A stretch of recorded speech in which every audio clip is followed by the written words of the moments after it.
Hello everyone, welcome to Mahamana academy. Myself Shantanu Singh from IIT BHU. तो हम लोग last lecture में इलेक्ट्रोस्टैटिक्स का पहला पार्ट जो है हमारा इलेक्ट्रिक चार्जेस एंड फील्ड्स वो पढ़ चुके थे। तो आज हम लोग इलेक्ट्रोस्टैटिक्स का जो हमारा सेकंड चैप्टर है इलेक्ट्रोस्टैटिक पोटेंशियल एंड कैपेसिटेंस, और जो हमारा थर्ड चैप्टर है करंट इलेक्ट्रिसिटी, उसके बारे में जानेंगे। ठीक है, तो स्टार्ट करते हैं। जो हमारा पहला पार्ट है electrostatic potential and capacitance.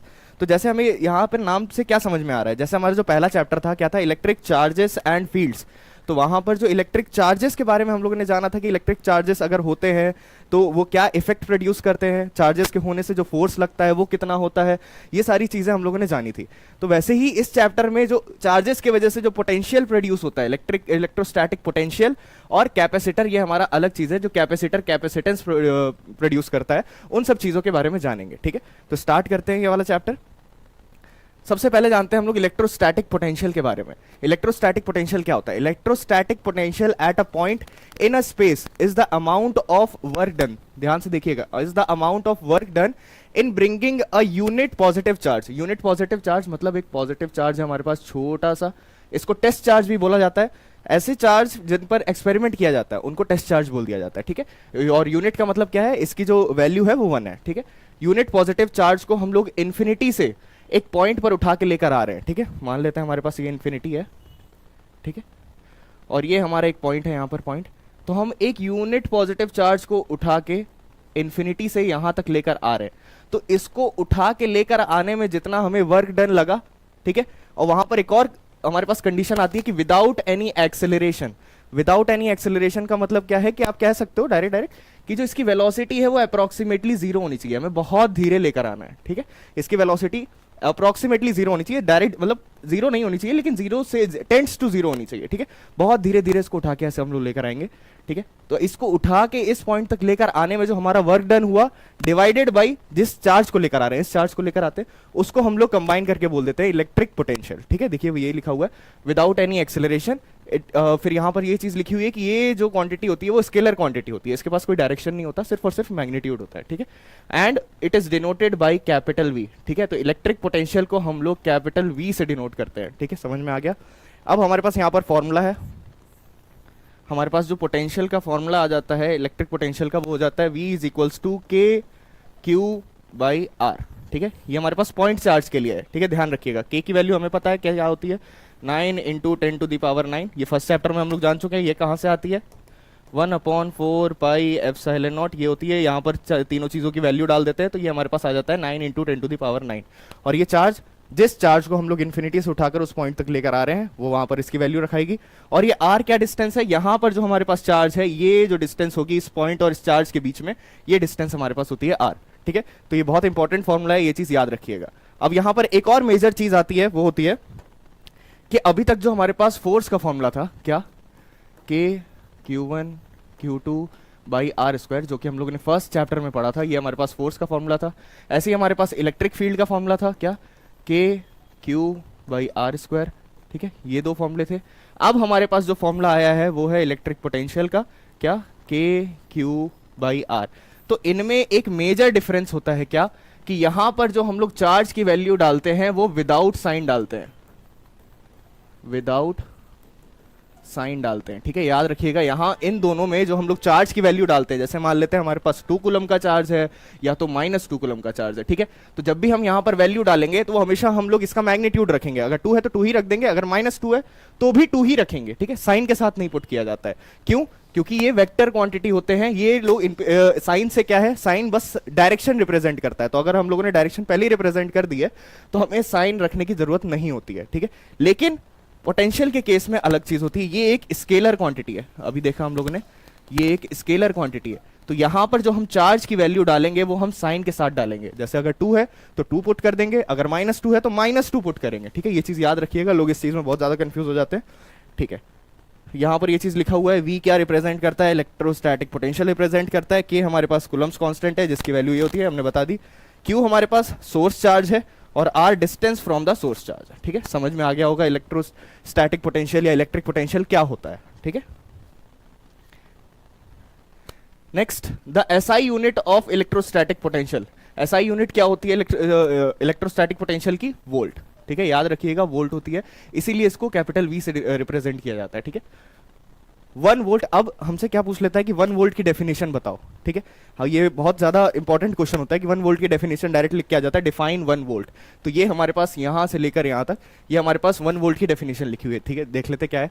1 volt is equivalent to 1 joule per coulomb, ठीक है, 1 जूल पर कुलम। देखो यहाँ पे लिखा हुआ है 1 volt is equivalent to 1 joule per coulomb, which means that 1 volt represent the potential difference when 1 joule of work is done to move 1 coulomb of charge between 2 points in an electric field। मतलब क्या है कि अगर हमारे पास 2 points दिए हुए हैं A और B, तो यहां से एक पॉइंट से दूसरे पॉइंट तक हमें चार्ज लेकर जाना है। उस चार्ज की वैल्यू कितनी होनी चाहिए, 1 कुलम, और जो हमें वर्क करना पड़ा वो है 1 जूल, ठीक है। तो ये दोनों को कंबाइन कर देते हैं, तो जो हमारे पास पोटेंशियल आता है वो हो जाता है 1 वोल्ट, ठीक है। तो ये इसकी डेफिनेशन हो जाएगी क्या, which means 1 volt represent, यहां से डेफिनेशन लिखना स्टार्ट करिएगा आप, 1 volt represents the potential difference when 1 joule of work is done to move 1 coulomb of charge between 2 points। ठीक है, समझ में आ गया होगा। 2 पॉइंट्स के बीच में जो कि हमारे किसी इलेक्ट्रिक फील्ड के अंदर है, उधर हमें 1 कुलम का चार्ज एक पॉइंट से दूसरे पॉइंट तक लेकर जाना है, और जो हमने वर्क किया इधर से उधर ले जाने में वो 1 कितना होना चाहिए, 1 जूल होना चाहिए, ठीक है। तो जो हमारा पोटेंशियल डिफरेंस आएगा, या तो जो हमारा पोटेंशियल आएगा वो कितना हो जाता है, 1 वोल्ट हो जाता है, ठीक है। नेक्स्ट, इलेक्ट्रोस्टैटिक पोटेंशियल डिफरेंस क्या है, ठीक है। जो हमने अभी तक क्या पढ़ा था कि एक पॉइंट यहां पर है जो P हमारे पास, इसके ऊपर अगर कोई इन्फिनिटी से हम चार्ज उठा के लेकर आ रहे हैं तो कितना वर्क करना पड़ रहा है, उस वर्क को हम लोग चार्ज से डिवाइड कर दे रहे हैं, तो हमारे पास क्या आ जा रहा है, वहां उस पॉइंट का इलेक्ट्रिक पोटेंशियल आ जा रहा है। अगर हमारे पास 2 पॉइंट दिए हों, मान लेते ये हमारे पास B है, ये हमारे पास A है, ठीक है, तो अगर इसका हमने पोटेंशियल निकाला तो वो आ गया मान लेते हैं B, और इसका हमने पोटेंशियल निकाला तो वो मान लेते हैं A। तो अगर हम VA माइनस VB कर देंगे तो ये हमारे पास हो जाता है इलेक्ट्रोस्टैटिक पोटेंशियल डिफरेंस। डिफरेंस निकालने के लिए 2 चीज की जरूरत है, ठीक है। तो यहां पर VA माइनस VB कर देंगे तो ये हमारे पास क्या आ जाएगा, electrostatic potential difference.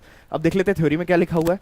Electrostatic potential difference between 2 points in an electric field, याद रखिएगा ये इलेक्ट्रिक फील्ड के अंदर है, ठीक है।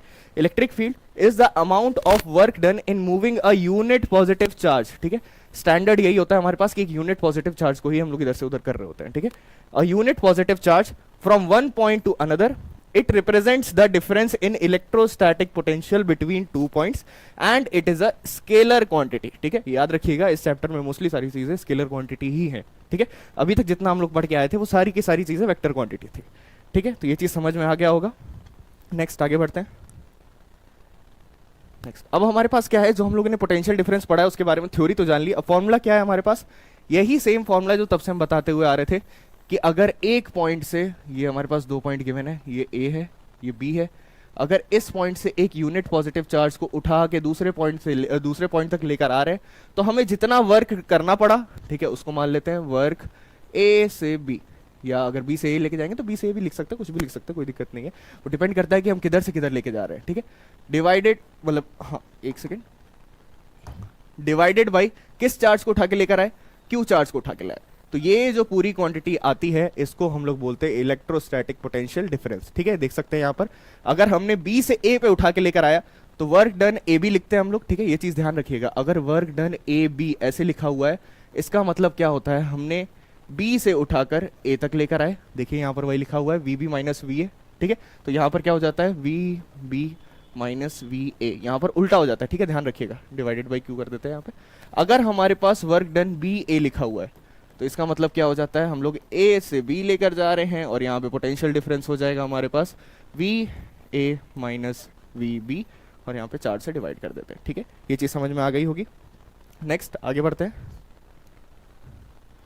यहाँ पर हमारे पास सारी चीजें लिखी हुई हैं, पढ़ सकते हैं आप कि क्या डेल्टा V क्या होता है, VB VA क्या होता है, WAB जो हम चीज लिख रहे हैं वो क्या होता है, और ये Q का मतलब क्या, मैग्नीट्यूड ऑफ चार्ज, ठीक है। सिंपल चीजें यहाँ पर, और कुछ नहीं है।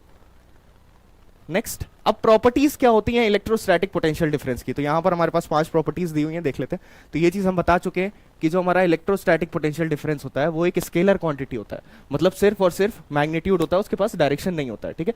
The potential difference is a scalar quantity and does not have direction, सिर्फ और सिर्फ मैग्नीट्यूड होता है इसके पास, ठीक है। समझ में आ गया होगा, ये चीज बहुत बार बता चुके हैं। इंडिपेंडेंट ऑफ पाथ, ठीक है, ये पाथ पे डिपेंडेंट नहीं होता है। अगर 2 पॉइंट है हमारे पास, ये रहा A से B, ठीक है, तो हमें ये वो पाथ से डिपेंडेंट नहीं होता कि अगर हमारे पास एक पॉजिटिव चार्ज है Q तो इसको हम लोग ऐसे उठा के डायरेक्ट ले आए, या ऐसे घुमा घुमा के ले आए, या ऐसे ऐसे कुछ भी करके ऐसे करके ले आए, इस पे पाथ पे कुछ डिपेंडेंट नहीं होता। अगर तुम बी से स्टार्ट किए हो और ए पर खत्म कर दिए हो, ये हमारे लिए इंपॉर्टेंट है। जिस पाथ से आए हैं वो इंपॉर्टेंट नहीं होता, ठीक है, क्योंकि ये पाथ पे डिपेंड नहीं करता है, ठीक है। In an electrostatic field, the potential difference between two points depends only the position of the points and not on the path taken by the charge, ठीक है। सिर्फ और सिर्फ पॉइंट्स पे डिपेंड करता है कि पॉइंट्स कहाँ पर हैं, और पॉइंट्स मतलब पॉइंट्स इनिशियल पॉइंट क्या है और फाइनल पॉइंट क्या है, किस पाथ से फॉलो कर आ रहे हैं, वो चीज़ डिपेंड नहीं करती है, ठीक है। ये दो प्रॉपर्टी हो चुकी है हमारे पास। नेक्स्ट है हमारे पास वर्क डन। वर्क डन क्या है?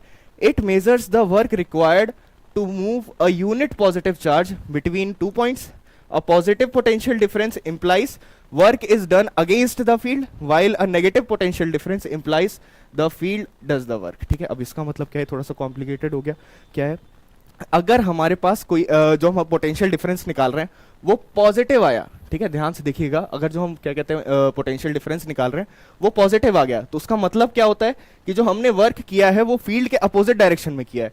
मतलब डायग्राम बनाते हैं, थोड़ा सा दिखाते हैं। अगर मान लेते हैं ये फील्ड की डायरेक्शन इधर है, ठीक है, और यहाँ पर हमारा एक पॉइंट है ए, यहाँ पर हमारा एक पॉइंट है बी, तो जो हम चार्ज को उठा के लेकर आ रहे हैं वो हम अगर इसके इलेक्ट्रिक फील्ड के डायरेक्शन से अपोजिट लेकर आ रहे हैं, अगर मतलब बी से ए लेकर आ रहे हैं, तो जो हमारा ये वर्क डन हो जाएगा वो पॉजिटिव हो जाएगा, ठीक है। देखिए पॉजिटिव पोटेंशियल डिफरेंस, ये हाँ positive potential difference implies work done is against the field. Sorry, यहाँ पर जो हम वर्क डन करेंगे इसको अपोजिट लेकर आने में, वो क्या कहेगा कि हम अगेंस्ट द फील्ड लेके जा रहे हैं, ठीक है।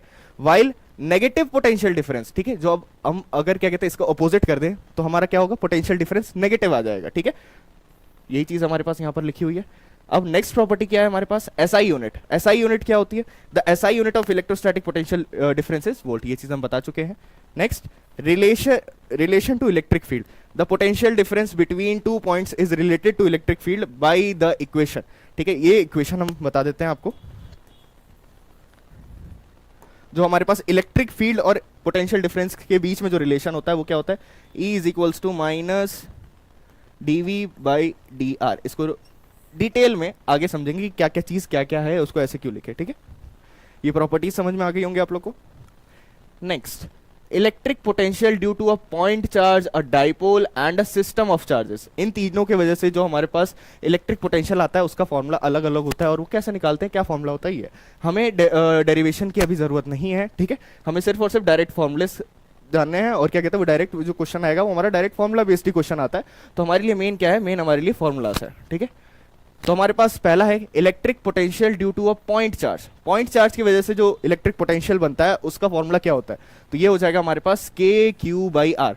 तो इसको एक्सपैंड करके कैसे लिख सकते हैं, 1/4 पाई एप्सिलॉन नॉट, ठीक है। ये हमारे पास के की वैल्यू हो जाएगी, क्यू बाई आर।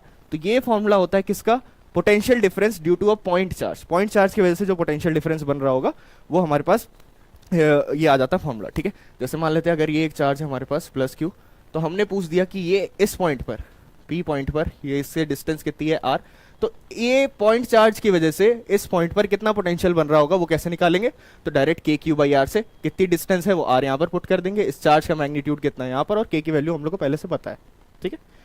नेक्स्ट, अब हमारे पास क्या है, electric potential due to a dipole, ठीक है। सेकंड हमारे पास ये था, तो डाइपोल के लिए फॉर्मूला हमारे पास हो जाता है K P cos theta by R, ठीक है। अब ये यहाँ पर क्या क्या चीजें हैं, के की वैल्यू हमें पता है, के क्या होता है 1/4 पाई एप्सिलॉन नॉट, याद हो चुका होगा अभी तक। इसकी वैल्यू 9 × 10⁻⁹ होती है, ठीक है। अब ये पी क्या होता है, पी हमारे पास होता है डाइपोल मोमेंट।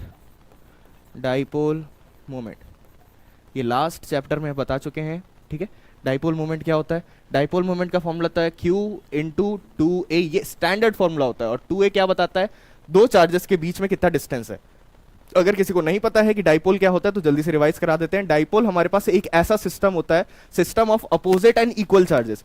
एक हमारे पास प्लस पॉजिटिव चार्ज Q यहाँ पर होना चाहिए, एक हमारे पास नेगेटिव Q चार्ज यहाँ पर होना चाहिए, और मान लेते हैं इन दोनों के बीच की जो दूरी है वो 2a के बराबर है, ठीक है। तो इस पूरे सिस्टम को हम लोग क्या बोलते हैं, डाइपोल बोलते हैं, ठीक है। इस पूरे सिस्टम को हम लोग डाइपोल बोलते हैं। तो यहां से हमारे पास एक चीज आती है डाइपोल मोमेंट, जिसको हम लोग P से रिप्रेजेंट करते हैं। तो उसका फॉर्मूला क्या हो जाता है, Q × 2a। ये 2a क्या है, ये दोनों के बीच की दूरी है, ठीक है। कभी भी क्वेश्चन में अगर दिया हुआ है वैल्यू कि दो चार्जेस के बीच की ये डिस्टेंस है, मान लेते हैं 5 मीटर दिया हुआ है, तो यहाँ पर 2a की जगह पे 5 रखिएगा, a की जगह पे 5 मत रख दीजिएगा, 10 मत कर दीजिएगा उसको, ठीक है। तो यहाँ पर ये 2a पूरा का पूरा हमें बताता है कि दो चार्जेस के बीच में कितनी डिस्टेंस है, ठीक है। तो ये हमारे पास डाइपोल मोमेंट होता है, वही जो p यहाँ पर गिवन है वो हमारे पास डाइपोल मोमेंट ही है, ठीक है। नेक्स्ट हमारे पास क्या है, कॉस थीटा। अब ये कॉस थीटा, तो ये थीटा किसके बीच का एंगल है, ये है हमारे पास theta is the angle between electric field and dipole, ठीक है। डाइपोल और इलेक्ट्रिक फील्ड के बीच में जो एंगल बन रहा होगा वो एंगल हम लोग यहां पर पुट करेंगे, ठीक है। कैसा दिखता है, ऐसा दिखता है, कुछ बता देते हैं। अगर मान लेते हैं ये हमारे पास इलेक्ट्रिक फील्ड लाइंस है, ठीक है, और यहां पर हमारे पास है एक पॉजिटिव चार्ज और यहां पर हमारे पास है एक नेगेटिव चार्ज, ठीक है। तो हमारा डाइपोल ऐसा कुछ होगा, ठीक है। तो यहां पर देख सकते हैं डाइपोल हमारा ऐसा है और इलेक्ट्रिक फील्ड लाइंस हमारी इधर जा रही है, तो इनके बीच में जो एंगल बन रहा होगा ये थीटा, तो यही थीटा हम पुट करेंगे कहां पर, कॉस थीटा में पुट करेंगे, ठीक है। तो ये चीज समझ में आ गई होगी।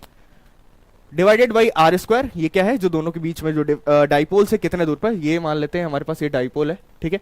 तो हमसे पूछेगा कि ये जो पॉइंट है यहां पर बताओ इस डाइपोल की वजह से कितनी इलेक्ट्रिक पोटेंशियल बन रही होगी, ठीक है। तो जो ये आर गिवन है, ध्यान रखिएगा वो डाइपोल के सेंटर से लिया जाता है, ठीक है। ये मत करिए कि इस वाले चार्ज से ये वाली डिस्टेंस निकाल दी थी, ये नहीं होता है, ये होता है, ठीक है। डाइपोल के सेंटर से हम लोग आर निकालते हैं, वो यहां पर पुट करते हैं, ठीक है। तो हमें फॉर्मूला समझ में आ गया होगा, फॉर्मूला क्या है, K P cos theta by R square, ठीक है। ये क्या है, इलेक्ट्रिक पोटेंशियल का फॉर्मूला है ड्यू टू डाइपोल, ठीक है। नेक्स्ट आगे चलते हैं।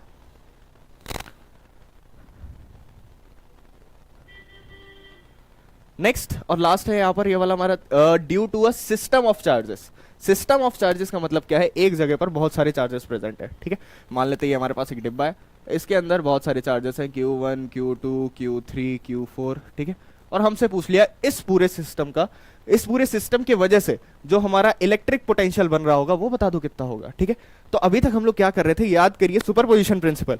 इलेक्ट्रिक वो फोर्स में भी हम लोग यूज किए थे सुपरपोजिशन प्रिंसिपल, इलेक्ट्रिक फील्ड में भी यूज किए थे। सुपरपोजिशन प्रिंसिपल क्या करता था कि अगर हमारे पास बहुत सारे फोर्सेस हैं तो फोर्सेस को जो हम लोग ऐड करके जो नेट फोर्स निकालते थे वो वेक्टर सम होता था सारे फोर्सेस का, F1 plus F2 vector plus F3 vector dot dot dot dot F net, मतलब सॉरी Fn जहां तक भी है। और सेम चीज हमारे पास होता था इलेक्ट्रिक फील्ड, अगर नेट निकालना हो तो हम लोग क्या करते थे, वेक्टर सम कर देते थे सारे इलेक्ट्रिक फील्ड्स का, यही करते थे। लेकिन अब इस वाले केस में क्या होगा, पोटेंशियल वाले केस में ये दोनों चीजें क्यों हो रही थी, क्योंकि ये दोनों क्वांटिटी वेक्टर क्वांटिटी थी, ये दोनों क्वांटिटी वेक्टर क्वांटिटी थी। तो वेक्टर क्वांटिटी का ही ये लॉ होता है कि जो भी वेक्टर क्वांटिटी होती है उसको ऐड करने के लिए vector law of summation use करना होता है। मतलब जैसे हम लोग नेट निकालते हैं, नेट रिजल्टेंट जो निकालते हैं, रिजल्टेंट का फॉर्मूला क्या होता है, अंडर रूट में a square plus B square plus 2ab cos theta, ठीक है। ये तरीका होता है ऐड करने का दो चीजों को वेक्टर में, अगर वो दोनों चीजें वेक्टर है तो दोनों को ऐड करके रिजल्टेंट जो आता है वो हम लोग ऐसे निकालते हैं। लेकिन जो नॉर्मल स्केलर क्वांटिटी है, मान लेते हैं a की ये a स्केलर क्वांटिटी और b a स्केलर क्वांटिटी है, इन दोनों को ऐड करना है तो हम डायरेक्ट क्या कर देते हैं, a प्लस बी, ठीक है। तो ये हम स्केलर क्वांटिटी के केस में यूज करते हैं, और हमारे पास जो स्केलर क्वांटिटी है वो ये हमें दी हुई है, इलेक्ट्रिक पोटेंशियल जो हमारे पास है वो एक स्केलर क्वांटिटी है। तो यहाँ पर अगर हमारे पास बहुत सारे चार्जेस हैं, इसके वजह से मान लेते हैं v1 बन रहा होगा, इसके वजह से मान लेते हैं v2 बन रहा होगा, इसकी वजह से v3, इसके वजह से v4। तो यहाँ पर अगर हमें v नेट निकालना होगा तो हम लोग वेक्टर लॉ ऑफ समेशन नहीं यूज करेंगे, हम लोग डायरेक्ट ऐड कर देंगे v1 plus v2 plus v3 plus v4, या जितना भी गिवन होगा वहां तक, ठीक है। तो यहाँ पर यही फॉर्मूला लिखा हुआ है वी नेट, ये इसका फॉर्मूला डाल देंगे तो k q1 by r1 plus k q2 by r2, ऐसे करते चले जाएंगे जितने भी चार्जेस प्रेजेंट होंगे सिस्टम में, ठीक है। तो ये चीज समझ में आ गई होगी। नेक्स्ट, अब की पॉइंट्स याद रखिएगा, यहाँ पर हम लोगों ने तीन चीजों के बारे में जाना था कि इलेक्ट्रिक पोटेंशियल किन किन चीजों से बन रहा है। एक सबसे पहले जाना था पॉइंट चार्ज की वजह से, नेक्स्ट डाइपोल की वजह से, और लास्ट जाना था सिस्टम ऑफ चार्जेस की वजह से। तो पॉइंट चार्जेस में क्या हो रहा था, जो हमारा पोटेंशियल था वो इनवर्सली वेरी कर रहा था डिस्टेंस से। देख लेते हैं अगर याद नहीं है तो, ये देखिए यहां पर जो हमारा पोटेंशियल है वो इनवर्सली वेरी कर रहा है किससे, डिस्टेंस से। तो यहां पर हम क्या कह सकते हैं, v is inversely proportional to r, ठीक है। ये चीज यही हमारे पास जो की पॉइंट है वो यही दिया हुआ है कि जो पोटेंशियल है जो पॉइंट चार्ज की वजह से बन रहा है वो इनवर्सली प्रोपोर्शनल है r के, ठीक है। नेक्स्ट, नेक्स्ट हमारे पास की पॉइंट क्या दिया हुआ है, डाइपोल। डाइपोल में क्या है, जो पोटेंशियल है depends on both distance and angle, ठीक है। जो हमारा डाइपोल की वजह से जो पोटेंशियल बन रहा होगा वो डिस्टेंस और एंगल दोनों पे डिपेंड कर रहा है। देख सकते हैं यहाँ पर ये आर पे भी डिपेंड कर रहा है और ये एंगल पे भी डिपेंड कर रहा है। एंगल की वैल्यू चेंज होगी तो भी इसकी वैल्यू चेंज हो जाएगी, आर की वैल्यू चेंज होगी तो भी इसकी वैल्यू चेंज हो जाएगी। के हमारे पास कांस्टेंट होता है और डाइपोल मोमेंट भी कांस्टेंट रहेगा, क्योंकि दो डाइपोल, अगर ये डाइपोल है, यहाँ पर एक पॉजिटिव चार्ज है, यहाँ पर नेगेटिव चार्ज है, तो इन दोनों के बीच में जो डिस्टेंस है वो हमेशा कांस्टेंट रहेगी। तो मतलब हमारे पास ये डाइपोल मोमेंट सेम रहेगा। तो ये दोनों चीजें कांस्टेंट होंगी, सिर्फ और सिर्फ थीटा और आर चेंज हो सकता है, ठीक है। लास्ट की पॉइंट क्या गिवन है, system of charges. The potential is the sum of potential due to individual charges. ये चीज तो हम लोग जान चुके हैं, जितने भी इंडिविजुअली जिस चार्ज की वजह से पोटेंशियल बन रहा होगा उन सबको हम सम कर देंगे तो वो सिस्टम ऑफ चार्जेस का जो नेट पोटेंशियल बन रहा होगा वो हमें मिल जाएगा, ठीक है। तो ये सारे की पॉइंट्स समझ में आ गए होंगे, ये रिवीजन के लिए था, ठीक है। नेक्स्ट हमारे पास क्या है, इक्विपोटेंशियल सरफेस। अब ये चीज क्या होती है इक्विपोटेंशियल सरफेस। अब जिन्होंने पहला लेक्चर देखा होगा पहले चैप्टर का, तो उनको पता होगा इलेक्ट्रिक फील्ड क्या होती है, पॉजिटिव चार्ज कैसे इलेक्ट्रिक फील्ड बनाता है, नेगेटिव चार्ज इलेक्ट्रिक फील्ड कैसे बनाता है। अगर नहीं देखा है तो जाकर देखिएगा जरूर, पूरा डिटेल में समझाया गया वहां पर कि हर चार्जेस की वजह से कैसे इलेक्ट्रिक फील्ड बनती है, फोर्सेस क्या होता है, सब कुछ अच्छे से समझाया वहां पर, ठीक है। तो उसी का यूज होगा यहाँ पर। इलेक्ट्रोस्टैटिक सॉरी इक्विपोटेंशियल सरफेस क्या होता है, हमने क्या बताया था, अगर ये कोई पॉजिटिव चार्ज है, ठीक है, तो ये अपने से जो इलेक्ट्रिक फील्ड बनाता है वो अपने से दूर जाती हुई बनाता है। तो कैसा कुछ ऐसा सन जैसा डायग्राम दिखेगा यहाँ पर, ये ऐसा, ये सारी क्या है, ये सारी इलेक्ट्रिक फील्ड लाइंस है, ठीक है। ये जो इलेक्ट्रिक फील्ड का रीजन बनाया है, किससे बनाया है, इलेक्ट्रिक फील्ड लाइन से बनाया है।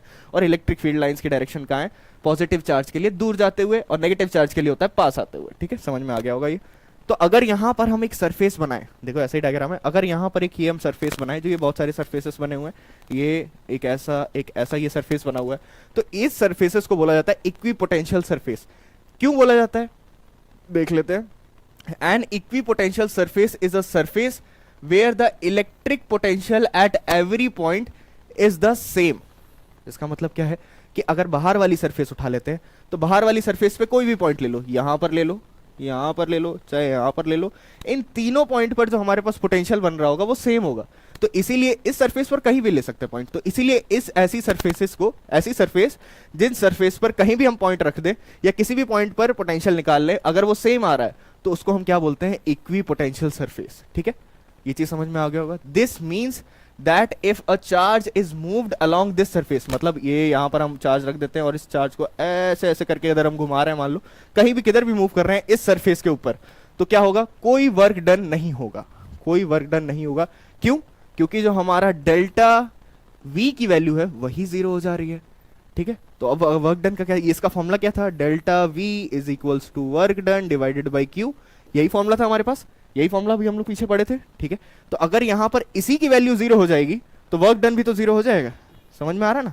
अगर इसकी वैल्यू ही जीरो हो जा रही है तो इसको क्यू को जीरो से मल्टीप्लाई करेंगे तो वर्क डन भी जीरो आ जा रहा है, ठीक है। तो समझ में आ गया कि अगर हम इक्विपोटेंशियल सरफेस पर कोई भी चार्ज को मूव करें तो उस जो हमको काम करना पड़ रहा है वो जीरो हो जाएगा, मतलब वर्क डन जो हमने किया वो जीरो हो जाएगा, ठीक है। समझ में आया, no work is done by or against the electric field because the potential difference between any 2 points on the surface या तो on the equipotential surface कह सकते हैं is zero, ठीक है।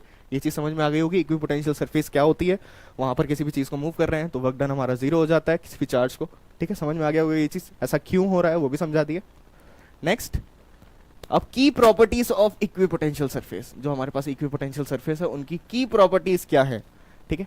तो यहाँ पर हमें 3 पॉइंट्स दिए हुए हैं। सबसे मेजर प्रॉपर्टी जो हमने बता दी कि कोई वर्क डन नहीं होता है, moving a charge along a equipotential surface requires no work as the potential difference is zero, ठीक है। समझ में आ गया, अगर हम मूव कर रहे हैं तो पोटेंशियल डिफरेंस जीरो हो जाएगा, डिफरेंस है यहाँ पर, ठीक है। ये चीज कैसे आती है, v1 माइनस v2, अगर ये दोनों चीजें सेम है तो जीरो हो जाएगा, ये जीरो हो गया तो वर्क डन भी जीरो हो जाएगा, ठीक है। बहुत सिंपल है, समझ में आ गया होगा।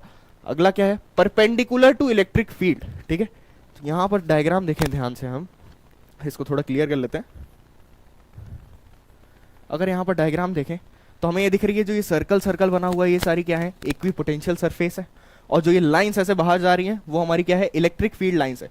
तो यहाँ पर ध्यान से देखो, ये लाइन ऐसे है और ये सरफेस ऐसे है, तो ये जो एंगल बनाते हैं ये हमेशा परपेंडिकुलरली मतलब 90 डिग्री ही बन रहा होता है। ये जो लाइंस हैं और इक्विपोटेंशियल के बीच में, इलेक्ट्रिक फील्ड लाइंस और इक्विपोटेंशियल सरफेस के बीच में जो एंगल बन रहा होता है वो हमेशा 90 डिग्री का ही होता है, चाहे वो कहीं से भी निकल रही हो। ठीक है, ये हमारे पास एक प्रॉपर्टी होती है। ठीक है, क्या लिखा हुआ है, equipotential surface are always perpendicular to electric field lines, यही बताए हम। This is because work would be otherwise be done if the charge moved in the direction of the electric field. अगर ये चीज नहीं होगा तो जो हमारा वर्क वाला कॉन्सेप्ट है वो चीज बिगड़ जाएगी। ठीक है, थर्ड प्रॉपर्टी क्या है, क्लोजर सरफेसेस स्ट्रॉन्गर फील्ड। अब इसका मतलब क्या है, in regions where the equipotential surfaces are closer together the electric field is stronger, the electric field is stronger. This is because the electric potential changes more rapidly over a small distance. ठीक है, अगर जो हमारा ये circle की जो ये dotted circles बने हुए थे, ये जो सर्कल्स ऐसे बने हुए थे पिछले डायग्राम में, अगर ये बहुत पास पास है, अगर ये बहुत ज्यादा क्लोज है, तो ये क्या बताते हैं कि जो हमारा इलेक्ट्रिक फील्ड है वो बहुत स्ट्रांग है। ठीक है, यही हमारे पास सिंपल यही चीज है कि अगर ये सर्कल्स बहुत पास पास है तो हम ये चीज क्या बताते हैं कि जो हमारी इलेक्ट्रिक फील्ड है वो स्ट्रॉन्गर है। ठीक है, समझ में आ गया होगा, ये हमारी 3 प्रॉपर्टीज थी। फोर्थ प्रॉपर्टी भी है कि shape depends on charge distribution. ठीक है, तो जो हमारा ये अभी जो शेप बन रहा था किसका, ये जो सर्कुलर शेप बन रहा है इक्विपोटेंशियल सरफेस का, ये सर्कुलर है, लेकिन क्या हर समय ये सर्कुलर ही होता है? नहीं। ठीक है, वो डिपेंड करता है कि जो हमारा चार्ज का डिस्ट्रीब्यूशन है वो कैसा है। यहाँ पर एक पॉइंट चार्ज था, पॉइंट चार्ज की वजह से जो फील्ड लाइंस निकल रही थी वो ऐसे बाहर निकल रही थी, तो उनकी वजह से जो सरफेस बन रहा था वो ये सर्कुलर सरफेस बन रहा था। अगर यही सेम चीज ऐसा हो कि जो हमारी फील्ड लाइंस है वो ऐसी कुछ आ रही हो, ठीक है, अब ये ऐसे डिस्ट्रीब्यूट नहीं हो रही है सन रेज की तरह, ये ऐसे स्ट्रेट लाइन में इधर जा रही हैं, तो यहां पर जो हमारी इक्विपोटेंशियल सरफेस बनती है वो बनती है प्लेट लाइक। ठीक है, ये जो प्लेट बन रही है ये हमारी हो जाती है इक्विपोटेंशियल सरफेस। ठीक है, तो ऐसे ही चार्ज डिस्ट्रीब्यूशन से वेरी करता जाता है जो इक्विपोटेंशियल सरफेस का जो शेप होता है वो। ठीक है, तो for a point charge theory देख लेते हैं, the equipotential surfaces are concentric spheres, concentric spheres देख चुके हैं हम लोग, अराउंड द चार्ज, चार्ज के अराउंड में। For a uniform electric field the equipotential surface are parallel planes. ठीक है, जो यूनिफॉर्म इलेक्ट्रिक फील्ड मतलब ये जो फील्ड्स जा रही हैं इन्हीं को यूनिफॉर्म इलेक्ट्रिक फील्ड बोला जाता है। इनके लिए जो सरफेस होता है वो क्या होता है, पैरेलल, जो इक्विपोटेंशियल सरफेस होता है वो पैरेलल प्लेन्स, ये ऐसा है, ये प्लेन है, ऐसा ही एक और प्लेन हो जाएगा। ठीक है, अगर ये लाइन जैसे सीधी सीधी चलती चली जा रही है, ठीक है, तो ऐसी जो ये पैरेलल प्लेन्स होंगे ये हमारे पास क्या हो जाता है, इक्विपोटेंशियल सरफेस हो जाता है। ठीक है, ये चीज समझ में आ गया होगा। For a dipole the surface are more complex but still symmetric. ठीक है, डाइपोल के लिए थोड़ा सा कॉम्प्लेक्स हो जाता है, वो जानने की जरूरत नहीं है। ठीक है, वो आपके सिलेबस में नहीं है, थोड़ा सा बस ये जान लो कि उसके डाइपोल के लिए बहुत कॉम्प्लेक्स हो जाता है, लेकिन वो सिमेट्रिक ही होता है। ठीक है, अभी तक जो हम लोग चीज पढ़ रहे थे, ये सर्कुलर वाला या ये प्लेन वाला, ये सब कुछ सिमेट्रिक ही है। ठीक है, तो इक्विपोटेंशियल सरफेस डाइपोल के लिए भी सिमेट्रिक ही होती है। ठीक है, समझ में आ गया होगा ये चीज। नेक्स्ट, अभी जो लास्ट में बताया था, जो सबसे पहले बताया था कि relation between electric field and potential, तो इलेक्ट्रिक फील्ड और पोटेंशियल के बीच में क्या रिलेशन होता है, E is equals to minus dV/dr। इसका थोड़ा सा बड़ा सा डेरिवेशन होता है, डेरिवेशन की तरफ नहीं जाना है हमें, डायरेक्ट ये फॉर्मूला समझ लो क्या होता है। इलेक्ट्रिक फील्ड और ये dV क्या है, स्मॉल पोटेंशियल डिफरेंस। ठीक है, और ये dr क्या है, स्मॉल डिस्टेंस। तो हमें ये पता होगा कि अगर हम नॉर्मल r लिखते हैं तो ये एक डिस्टेंस बताता है जो कि एक सिग्निफिकेंट डिस्टेंस होती है कि इतनी बड़ी डिस्टेंस है। अगर इसी के आगे हम dr लगा दें तो इसका मतलब क्या होता है, बहुत छोटी सी डिस्टेंस। ठीक है, वैसे ही वही बहुत छोटी डिस्टेंस के लिए जो पोटेंशियल बन रहा होगा वो भी बहुत छोटा सा होगा, तो इसलिए हमने dv भी लिख दिया। ठीक है, तो अगर इसके सामने माइनस dV/dr लगा दे तो ये हमारे पास क्या हो जाता है, इलेक्ट्रिक फील्ड। तो ये रिलेशन होता है किसके बीच में, इलेक्ट्रिक फील्ड और पोटेंशियल के बीच में। ठीक है, याद रखिएगा, इसको ऐसे भी लिखा जाता है dv is equals to minus E.dr। बहुत सारी जगह आपको ऐसे देखने को मिलेगा। ठीक है, क्योंकि एक लाइन में है ना इक्वेशन, इसलिए ऐसे ही देखने को मिलता है, बुक्स में ऐसे ही रहता है, dv is equals to minus E.dr। ठीक है, next, potential energy of an electric dipole in an external electric field. ठीक है, अब जो पोटेंशियल एनर्जी हो रही क्या बन रही है, किसके लिए, इलेक्ट्रिक डाइपोल के लिए, जो कहां प्लेस्ड है, किसी एक्सटर्नल इलेक्ट्रिक फील्ड में प्लेस्ड है।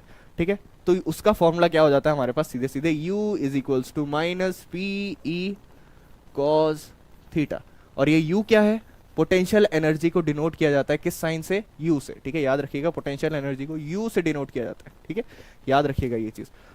तो अब यहाँ पर u का फॉर्मूला क्या है, minus P E cos theta. Cos theta तो अभी समझा दिए थे, कॉस थीटा क्या होता है, डाइपोल और इलेक्ट्रिक फील्ड के बीच में जो एंगल बन रहा होता है वो हमारे पास क्या हो जाता है, यहाँ पर कॉस थीटा में थीटा पुट कर देते हैं वो एंगल, ठीक है।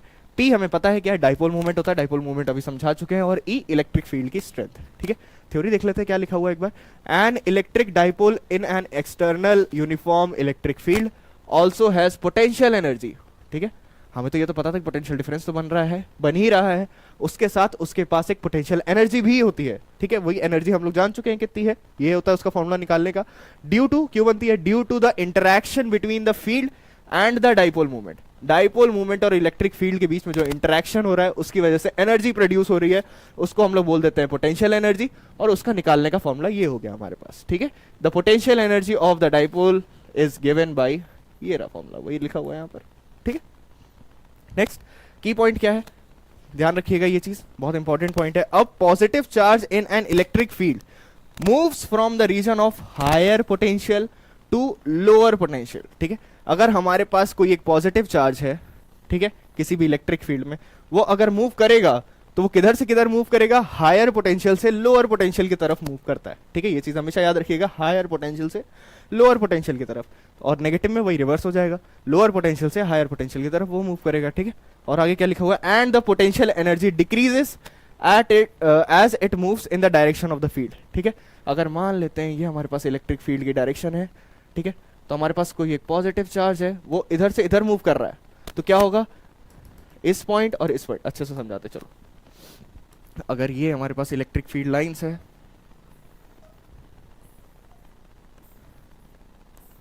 ठीक है, और ये हमारे पास एक पॉइंट गिवन है ए, और ये हमारे पास एक पॉइंट गिवन है बी, तो अगर हमारा पॉजिटिव चार्ज है वो इधर से इधर मूव कर रहा है, ठीक है, पॉजिटिव चार्ज इधर से इधर मूव कर रहा है, तो क्या मूव किया, मतलब यहाँ पर क्या हमें सबसे पहले देख के क्या समझ में आ रहा है, तो हमें ये पता है यहाँ पर ये जो हमारी प्रॉपर्टी लिखी हुई थी कि जो हमारे पास पॉजिटिव चार्ज है वो हमेशा हायर पोटेंशियल से लोअर पोटेंशियल की तरफ जाता है, तो मतलब जो वी ए का पोटेंशियल होगा वो ज्यादा होगा किससे, वी बी से, ठीक है। ये चीज तो समझ में आ गया होगा, क्योंकि हायर पोटेंशियल से लोअर पोटेंशियल की तरफ ही जाएगा वो चार्ज, हमारा पॉजिटिव चार्ज, और अगर नेगेटिव चार्ज होगा तो उसका उल्टा हो जाएगा, ठीक है। और दूसरी लाइन क्या लिखी हुई थी, the potential energy decreases as it moves in the direction of field, ठीक है।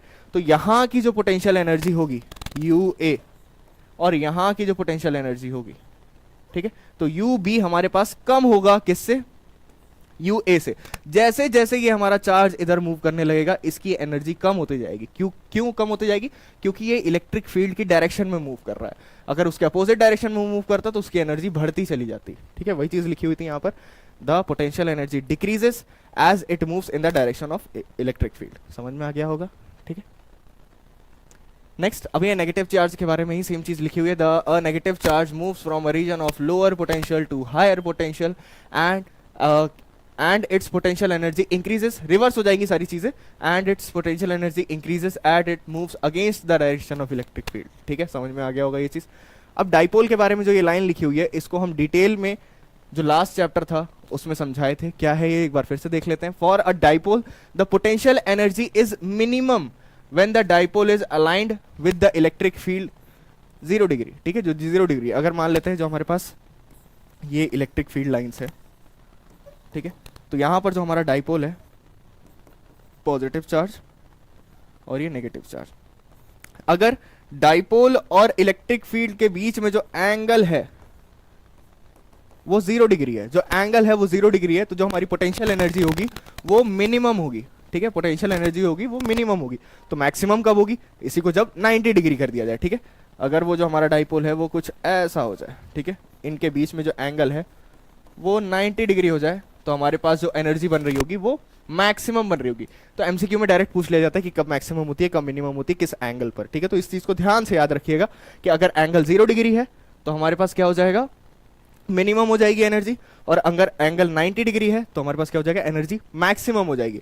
और एक और चीज होता है स्टेबल और अनस्टेबल इक्विलिब्रियम, ठीक है, ये चीज समझाए थे कि अगर 0 डिग्री है, theta is equals to 0 degree है, तो इसको हम लोग बोलते हैं स्टेबल इक्विलिब्रियम, और अगर हमारे पास थीटा 180 डिग्री है तो इसको हम लोग बोलते हैं अनस्टेबल इक्विलिब्रियम, ठीक है। और अगर हमारा थीटा 90 डिग्री है तो इसको हम लोग बोलते थे न्यूट्रल इक्विलिब्रियम, ठीक है। ये हम लोग लास्ट लेक्चर में डिस्कस कर चुके हैं, ठीक है। आगे बढ़ते हैं।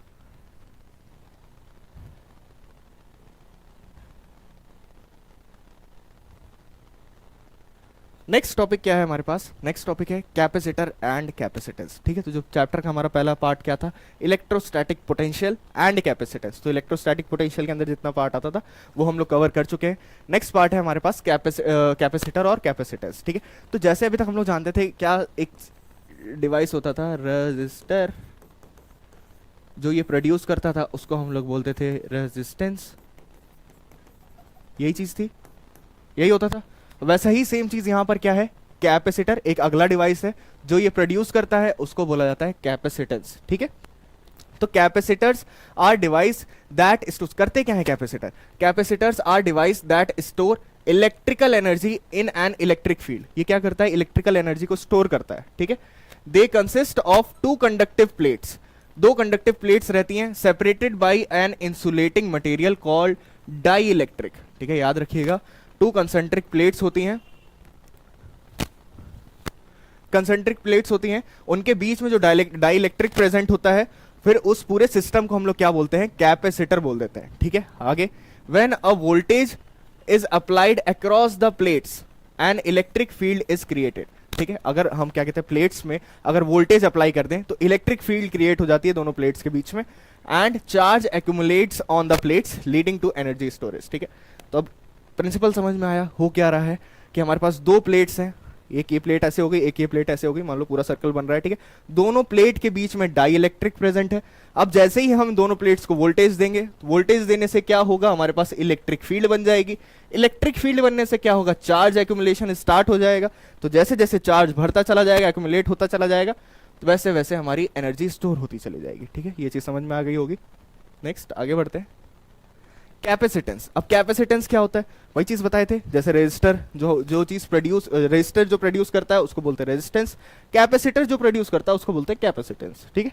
तो capacitance is the ability of a capacitor to store charge per unit voltage, ठीक है। समझ में आ रहा होगा, सिंपल इंग्लिश लिखी हुई है। Capacitor is the ability of a capacitance is the ability of a capacitor to store charge per unit voltage, ठीक है। चार्ज को स्टोर कर रहा है per unit voltage. It is a measure of how much electric charge a capacitor can hold at a given potential difference, ठीक है। Capacitance क्या है? कैपेसिटेंस बताता है कि जो हमारे पास कैपेसिटर है वो कितना चार्ज स्टोर कर सकता है किसी गिवन पोटेंशियल डिफरेंस पर, ठीक है। ये उसकी लिमिट बताता है। Capacitance depends on size of the plates, the distance between the plates के बीच में जो डिस्टेंस है उस पर डिपेंड करता है, and the properties of the dielectric material, ठीक है। वो चार्ज, वोल्टेज, इन चीजों पर डिपेंड नहीं करता है। जो हमारा कैपेसिटेंस है वो ना चार्ज पे डिपेंड करता है ना वोल्टेज पे डिपेंड करता है। वो किस पे डिपेंड करता है? सबसे पहली चीज, जो प्लेट्स है उसकी साइज क्या है उस पर डिपेंड करता है। दूसरा क्या है? जो प्लेट्स के बीच में डिस्टेंस है उस पर डिपेंड करता है। और लास्ट क्या है? जो हमारी डाई इलेक्ट्रिक मटेरियल है वो क्या मटेरियल हम लोग यूज कर रहे हैं, कैसी मटेरियल है, वो उस पर डिपेंड करता है, ठीक है। नेक्स्ट, समझ में आ गया होगा कैपेसिटेंस क्या है। इसको कैपिटल सी से डिनोट किया जाता है, ठीक। की पॉइंट्स अबाउट कैपेसिटर्स, ठीक है। एनर्जी स्टोर, हम लोग तब से बोल रहे हैं कि कैपेसिटर क्या करता है, एनर्जी स्टोर कर लेता है। कैसे करता है वो चीज समझा चुके हैं, फिर से बता दे रहे हैं। अगर हमारे पास कैपेसिटर में क्या होता है, दो प्लेट्स होती हैं, दो प्लेट्स के बीच में डाई इलेक्ट्रिक होता है। इन दोनों प्लेट्स पे अगर हमने वोल्टेज अप्लाई कर दिया तो वोल्टेज अप्लाई करते ही इलेक्ट्रिक फील्ड बन जाती है। इलेक्ट्रिक फील्ड बनते ही चार्ज स्टोर होना चालू हो जाता है, वो एक्यूमुलेट होना स्टार्ट हो जाता है। तो जैसे जैसे चार्ज एक्यूमुलेट होता है एनर्जी बनती चली जाती है और एनर्जी स्टोर होती चली जाती है, ठीक है। यही था हमारे पास। तो की पॉइंट्स में क्या है? जो एनर्जी स्टोर हो रही है कैपेसिटर में, तो उस एनर्जी की वैल्यू कितनी होती है, कैसे निकालते हैं? तो ये फॉर्मूला है हमारे पास। एनर्जी को बताए हम लोग यू से डिनोट करते हैं, हाफ सी वी स्क्वायर। ये फॉर्मूला बहुत इंपॉर्टेंट है, याद रखिएगा। U is equals to half C V square. इसके और भी फॉर्म्स होते हैं, आगे बताएंगे। This represents the energy stored in the electric field between the plates. Second, factors affecting the capacitance, ये चीज बता चुके हैं। जो प्लेट का एरिया है उस पर डिपेंड करता है, साइज शेप जो चीज बताए थे। दोनों के दो प्लेट के बीच में जो डिस्टेंस है उस पर डिपेंड करता है। डाई इलेक्ट्रिक मटेरियल पे भी डिपेंड करता है, ठीक है।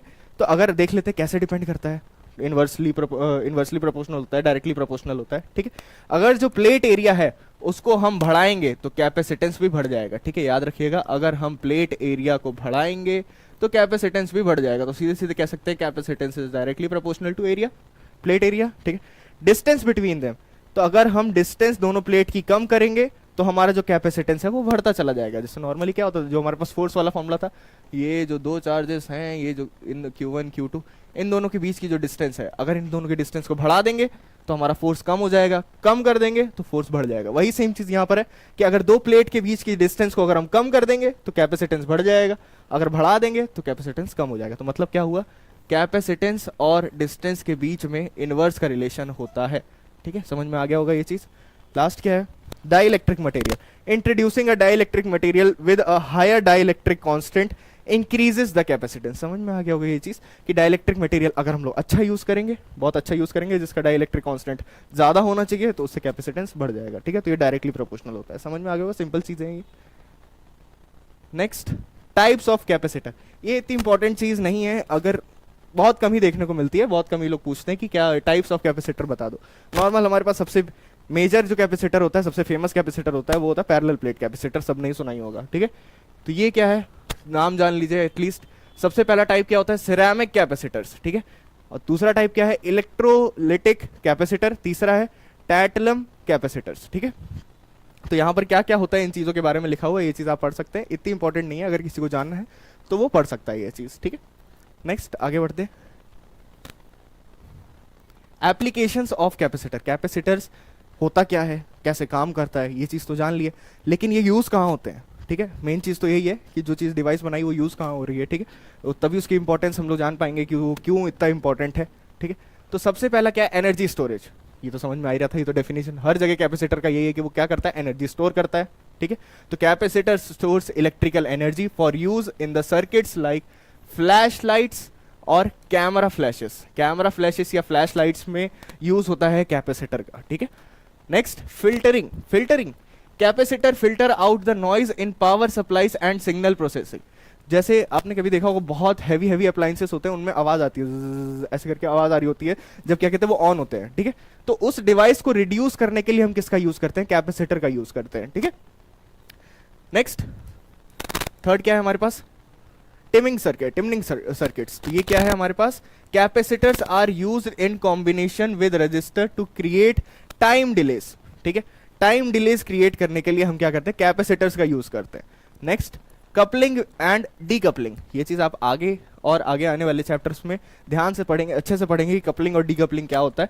यहाँ पर बस ये एक लाइन लिखी हुई है, वो पढ़ लेते हैं। Capacitors allow AC signals to pass through while blocking the DC signals in the circuit, ठीक है। ये चीज क्या होता है डिटेल में आप पढ़ेंगे, अल्टरनेटिंग जो सर्किट अल्टरनेटिंग करंट जो चैप्टर है उसमें डिटेल में आप समझ जाएंगे, ठीक है। जो हमारा क्या करता है, कैपेसिटर एसी सिग्नल्स को पास होने देता है और डीसी सिग्नल्स को ब्लॉक कर देता है, ठीक है। नेक्स्ट, आप सबसे फेमस चीज, पैरेलल प्लेट कैपेसिटर, ठीक है। पैरेलल प्लेट कैपेसिटर क्या होता है, कैसा दिखता है, वो भी आगे देखेंगे, आगे है हमारे पास diagram. A parallel plate capacitor consist of two large flat conductive plates placed parallel to each other and separated by a small distance, ठीक है। दो पैरेलल प्लेट्स होती हैं, दोनों के बीच में थोड़ी सी डिस्टेंस होती है, ठीक है। व्हेन अ पोटेंशियल डिफरेंस मतलब voltage, when a potential difference is applied across the plates, one plates become positively charged and other plate becomes negatively charged. This creates an electric field. ये चीज तो पता है, अगर एक पॉजिटिव चार्ज है, एक नेगेटिव चार्ज इधर रखा हुआ है, तो इलेक्ट्रिक फील्ड बन जाएगी बीच में, ठीक है। किधर से किधर जाते हुए, वो पहले चैप्टर में बताया हुआ है कि अगर पॉजिटिव चार्ज इधर रखा हुआ है, नेगेटिव चार्ज इधर रखा हुआ है, तो हमने बताया था पॉजिटिव चार्ज से जो इलेक्ट्रिक फील्ड है वो दूर जाती है और नेगेटिव चार्ज की तरफ आती है। तो यहाँ पर इलेक्ट्रिक फील्ड की डायरेक्शन ऐसी कुछ हो जाएगी, पॉजिटिव चार्ज से दूर जाते हुए नेगेटिव चार्ज के पास आते हुए, ठीक है। तो यही सेम चीज होता है कि अगर एक प्लेट हमारे पास पॉजिटिवली चार्ज है, एक प्लेट हमारे पास नेगेटिवली चार्ज है, तो यहाँ पर इलेक्ट्रिक फील्ड लाइंस प्रोड्यूस होना स्टार्ट हो जाती हैं, ठीक है।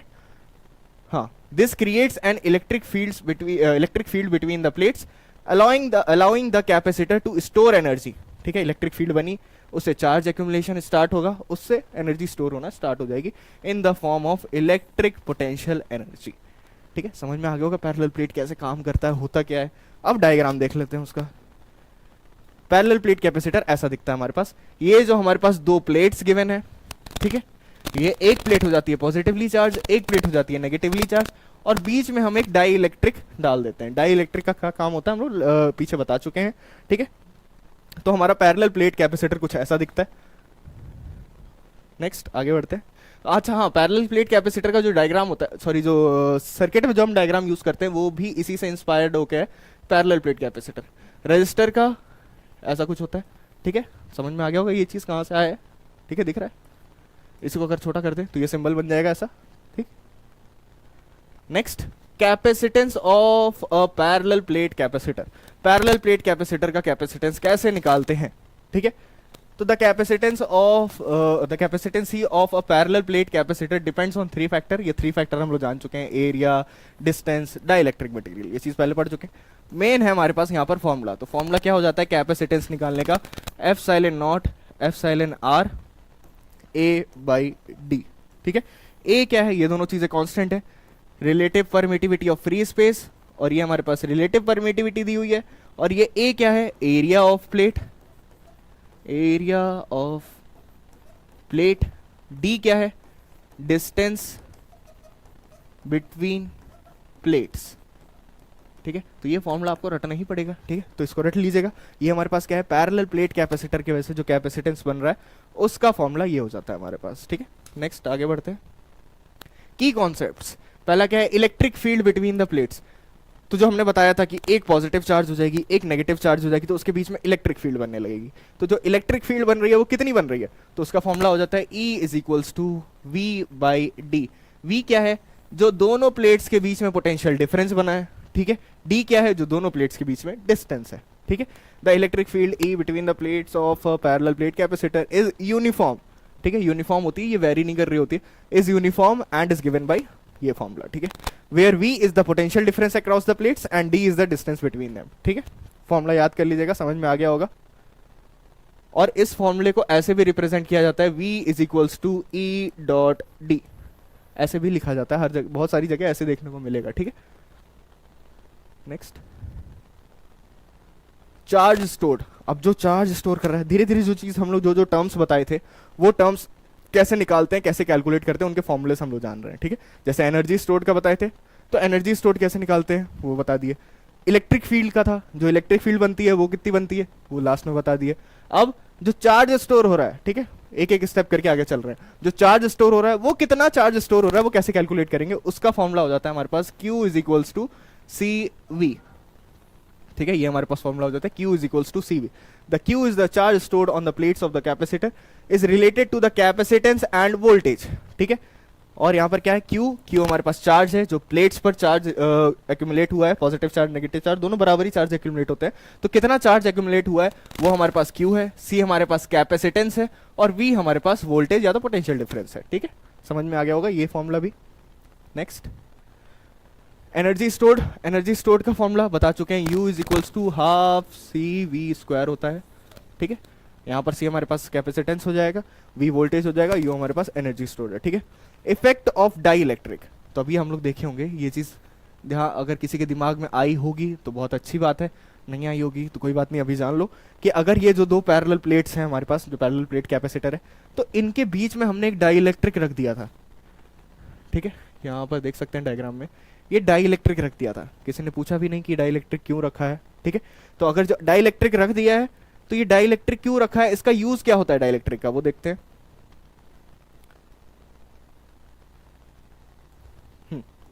Effect of a dielectric, when a dielectric material an insulating material, dielectric material क्या होता है कि इंसुलेटिंग मटेरियल होता है, ठीक है, is placed between the plates of a capacitor, पता है प्लेट्स के बीच में ही रखा है हम लोगों ने।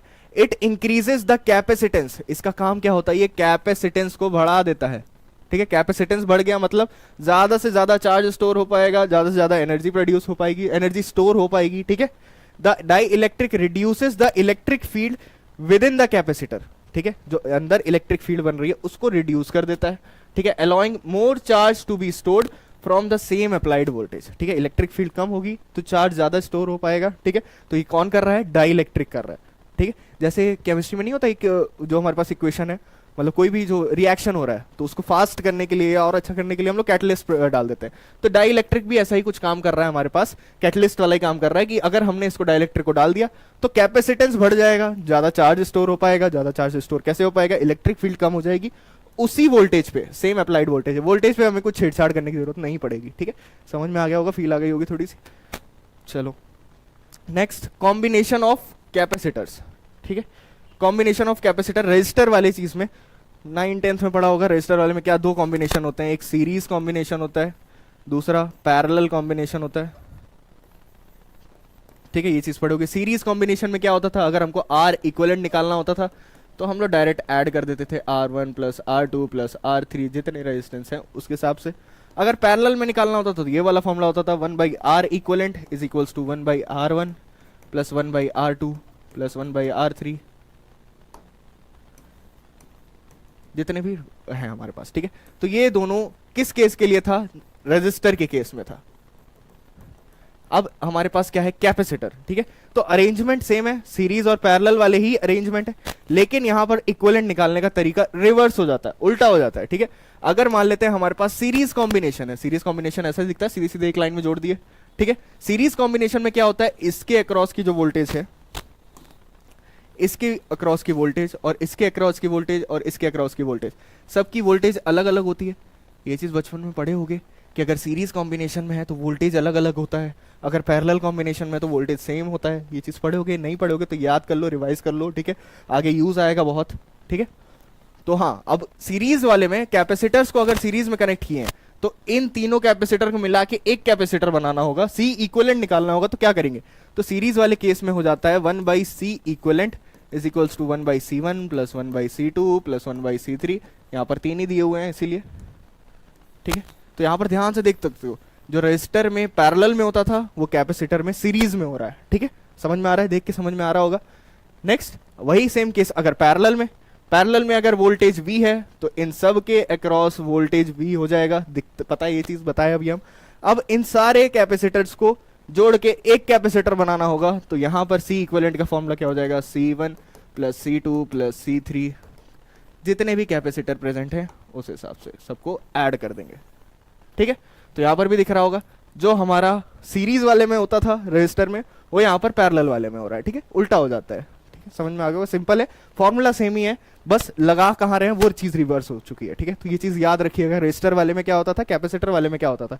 अगर बचपन से रजिस्टर वाला पढ़ रहे हैं तो वो तो याद ही है, बस उसको रिवर्स कर देंगे तो वही चीज कैपेसिटर वाले केस में हो जाती है। ठीक है, नेक्स्ट, अब की differences between series and parallel combination. ठीक है, सीरीज कॉम्बिनेशन और पैरेलल कॉम्बिनेशन में अंतर क्या क्या होता है? सबसे पहला अंतर क्या है? कैपेसिटेंस निकालने का तरीका, जो नेट निकालते हैं हम लोग, इक्विवेलेंट निकालते हैं, उसको निकालने का तरीका। यहाँ पर हम लोग सीधे सीधे जोड़ देते हैं, यहाँ पर 1/, में करके जोड़ रहे होते हैं। ठीक है, सीरीज वाले में समझ में आ गया। नेक्स्ट, चार्ज में क्या होता है? जो हमारे पास सीरीज कॉम्बिनेशन है उसमें जो हर कैपेसिटर पर है वो चार्ज सेम होता है। सीरीज कॉम्बिनेशन कहाँ था? ये यहां पर हमने बताया था वोल्टेज अलग अलग होती है, लेकिन जो इसके ऊपर चार्ज और इसके ऊपर चार्ज और इसके ऊपर चार्ज है वो सेम होगा। चार्ज सेम होगा लेकिन वोल्टेज अलग होगी। ठीक है, ये है किसमें? सीरीज कॉम्बिनेशन में। ठीक है, और पैरेलल कॉम्बिनेशन में क्या होता है? चार्ज बट जाता है। ठीक है, मतलब पैरेलल कॉम्बिनेशन है तो यहाँ पे जो टोटल चार्ज होगा वो सब में बढ़ जाएगा, Q1 Q2 Q2 Q3 Q4 Q5 ऐसे सब में बढ़ता चला जाएगा चार्ज। ठीक है, जैसे यहाँ पर वोल्टेज बटा था। ठीक है, कंफ्यूज मत होइएगा, कंफ्यूज हो गए तो इसको एक बार देख लेना ध्यान से, ये टेबल को बहुत अच्छे से समझ में आ जाएगा। ठीक, नेक्स्ट क्या है? वोल्टेज। अब वोल्टेज की क्या चीज है? बताए थे कि अगर जो सीरीज कॉम्बिनेशन है उसमें वोल्टेज ऐसे बढ़ जाता है तीनों चीजों में। ठीक है, सेम नहीं रहता है, और पैरेलल वाले में सेम रहता है वोल्टेज। ठीक है, नहीं याद आ रहा होगा तो देखो, यहाँ पर बताए थे कि जो वोल्टेज यहाँ पर है वो सब में बढ़ जाएगी सेम। मतलब यहाँ पर अगर V है तो यहाँ पर भी V रहेगा, यहाँ पर भी V रहेगा, यहाँ पर भी V रहेगा, तो हर कैपेसिटर के अलोंग V रहेगा। किस कॉम्बिनेशन में? पैरेलल कनेक्शन में। ठीक है, सीरीज कनेक्शन में क्या होता है? वोल्टेज अलग अलग होती है। ठीक है, और इसके बीच में क्या रिलेशन होता है कि अगर हम तीनों वोल्टेज को जोड़ दें V1 plus V2 plus V3 तो वो V के बराबर ही आएगी। ठीक है, कहीं से एक्स्ट्रा नहीं आएगी, कहीं चली नहीं जाएगी। ये जो तीनों वोल्टेज है इनको मिला देंगे तो ये इसी के बराबर होगा। ठीक है, ये चीज लिखी हुई है यहाँ पे। ठीक है, last application use to increase voltage handling capability. ठीक है, वोल्टेज हैंडलिंग कैपेबिलिटी को बढ़ाने के लिए हम लोग क्या यूज करते हैं, सीरीज कॉम्बिनेशन यूज करते हैं, ठीक है। किसी भी हमारे पास कोई भी डिवाइस है, ठीक है, उसकी हमको वोल्टेज कैपेसिटी बढ़ानी है, मतलब वो ज्यादा से ज्यादा वोल्टेज को हैंडल कर पाए, ब्लास्ट ना हो जाए, फुक ना जाए, ऐसे बोलता है ना वो, क्या कहते हैं, हाँ, फुक ना जाए, फ्यूज ना उड़ जाए, ऐसा कुछ कहते हैं। तो उसमें क्या सीरीज कॉम्बिनेशन यूज करते हैं ताकि उसकी वोल्टेज हैंडलिंग कैपेसिटी बढ़ जाए, ठीक है। पैरेलल कॉम्बिनेशन में क्या है, use to increase total charge storage. Parallel combination कब यूज करते हैं, जब हमको स्टोरेज ज्यादा चाहिए हो, चार्ज को ज्यादा से ज्यादा स्टोर करना हो, ठीक है, तो हम पैरेलल कॉम्बिनेशन यूज करते हैं। तो ये पूरी टेबल है, इसको याद कर लीजिएगा, कॉपी में एक जगह लिख लीजिएगा, उससे तुम्हारा पूरा क्लियर हो जाएगा कि सीरीज कॉम्बिनेशन में क्या होता है, पैरेलल कॉम्बिनेशन में क्या होता है, दोनों के बीच में डिफरेंस क्या होता है, ठीक है, पूरा क्लियर हो जाएगा ये चीज। ठीक, आगे बढ़ते हैं। नेक्स्ट, मिक्स्ड सीरीज और पैरेलल कॉम्बिनेशन, ठीक है। अगर सीरीज और पैरेलल कॉम्बिनेशन को मिला, देखो रजिस्टर वाले में आता था आर इक्विवेलेंट निकालने के लिए सीरीज पैरेलल मिला हुआ है, तो यहाँ पर भी वही सेम चीज है, उसमें यहाँ पर मेथड्स बताया हुआ है कि कैसे सॉल्व करना है। तो सबसे पहले जो पैरेलल कनेक्शन है, इसी स्टेप से फॉलो करोगे तो इजीली सॉल्व हो जाएगा वो कॉम्प्लेक्स सर्किट, ठीक है। पैरेलल कॉम्बिनेशन को कन्वर्ट कर दो, जितने भी हैं उन सबको सिंगल कैपेसिटर में कन्वर्ट कर दो। दूसरा, रिजल्टिंग जो सीरीज वाला है उसको एक सीरीज वालों को कनेक्ट कर दो, पहले पैरेलल वालों को फिर सीरीज वालों को, ठीक है। फिर वही प्रोसेस करते रहो जब तक तुम्हारे पास सिंप्लीफाइड सर्किट ना आ जाए। ये चीज सबको पता है, आर हम लोगों ने आर इक्विवेलेंट निकालते टाइम बहुत अच्छे से करी है, ठीक है। अब एप्लीकेशन, सीरीज कॉम्बिनेशन, ये चीज तो पढ़ चुके हैं, हाँ ये चीज हम लोग जान चुके हैं कि क्या सीरीज कॉम्बिनेशन में हायर वोल्टेज हैंडलिंग के लिए हम लोग यूज करते हैं, पैरेलल में क्या करते हैं, टोटल जो हमारे पास स्टोरेज है वो बढ़ जाए उसके लिए यूज करते हैं, चार्ज स्टोरेज है, ठीक है। Next, energy stored in a capacitor. A capacitor stores energy in the form of an electric field between its plates when it is charged. The energy stored in a capacitor is related to the charge on the plates and the voltage across the plates, ठीक है। जो energy store हो रही है वो किस किस चीज पे डिपेंड कर रही है, किस किस चीजों से रिलेटेड है, किससे, चार्ज से, और जो वोल्टेज अक्रॉस द प्लेट्स, मतलब जो प्लेट्स के ऊपर हमने वोल्टेज दिया है और उनके ऊपर कितना चार्ज है, उन दोनों चीजों पर डिपेंड कर रही है जो हमारी एनर्जी स्टोर होगी, ठीक है। This energy can letter be used when the capacitor is discharged, ठीक है। कैपेसिटर था हमारे पास, हमने उसको चार्ज कर दिया। इसका एग्जांपल याद कर सकते हो तुम लोग, जो पंखों के ऊपर कैपेसिटर लगता है व्हाइट कलर का, जो ऐसे सिलेंडर टाइप का होता है, ठीक है, तो उसके दोनों चार्ज को अगर वो कनेक्टेड ही नहीं है, बस ऐसे हमारे पास सिलेंडर है, उन दोनों चार्ज को अगर ऐसे हम लोग टच कर दें तो हल्का सा स्पार्क आता है, मतलब उसके अंदर कुछ एनर्जी स्टोर्ड है, ठीक है। अगर हम लोग बार बार करेंगे तो वो एनर्जी धीरे धीरे धीरे डिस्चार्ज हो जाएगी। फिर अगर वो कैपेसिटर खराब हो गया है तो हम लोग अगर उसको टच करेंगे तो स्पार्क नहीं आएगा। अगर वेल वर्किंग कैपेसिटर है तो उसके वायर्स को अगर हम लोग टच करते हैं तो स्पार्क आता है, ठीक है। तो यही चीज हमें बताती है क्या, कि उसके अंदर एनर्जी स्टोर है। अगर हम वही उसको हम डिस्चार्ज करते रहे बार बार स्पार्क करते रहेंगे तो वो डिस्चार्ज होता चला जाएगा और उसकी एनर्जी रिलीज होती चली जाएगी, ठीक है। समझ में आ गया होगा कैसे एनर्जी स्टोर्ड रहती है, उसका एग्जांपल भी बता दिया। नेक्स्ट, अल्टरनेटिव फॉर्मूलाज, किसका, एनर्जी का। तो सबसे पहला फॉर्मूला हम लोग क्या पढ़े थे, U is equals to half C V square, ठीक है। ये तो सबसे पहला फॉर्मूला था हमारे पास। अगला फॉर्मूला आ जाता है Q स्क्वायर बाई 2C, ठीक है। लास्ट फॉर्मूला हो जाता है हाफ क्यू वी, ठीक है। ये फॉर्मूला आता है, ये कहां से आता है, जो हमने बताया था Q is equals to C V, इससे आता है। ये जो सबसे पहला फॉर्मूला है इसमें हम लोग क्या कहते हैं, C की वैल्यू Q बाई V डाल देंगे, तो ऐसे ऐसे करके ये तीनों फॉर्मूले सेम ही है, बस हमने इसका यूज करके इनको अरेंज कर दिया है, रीअरेंज कर दिया है।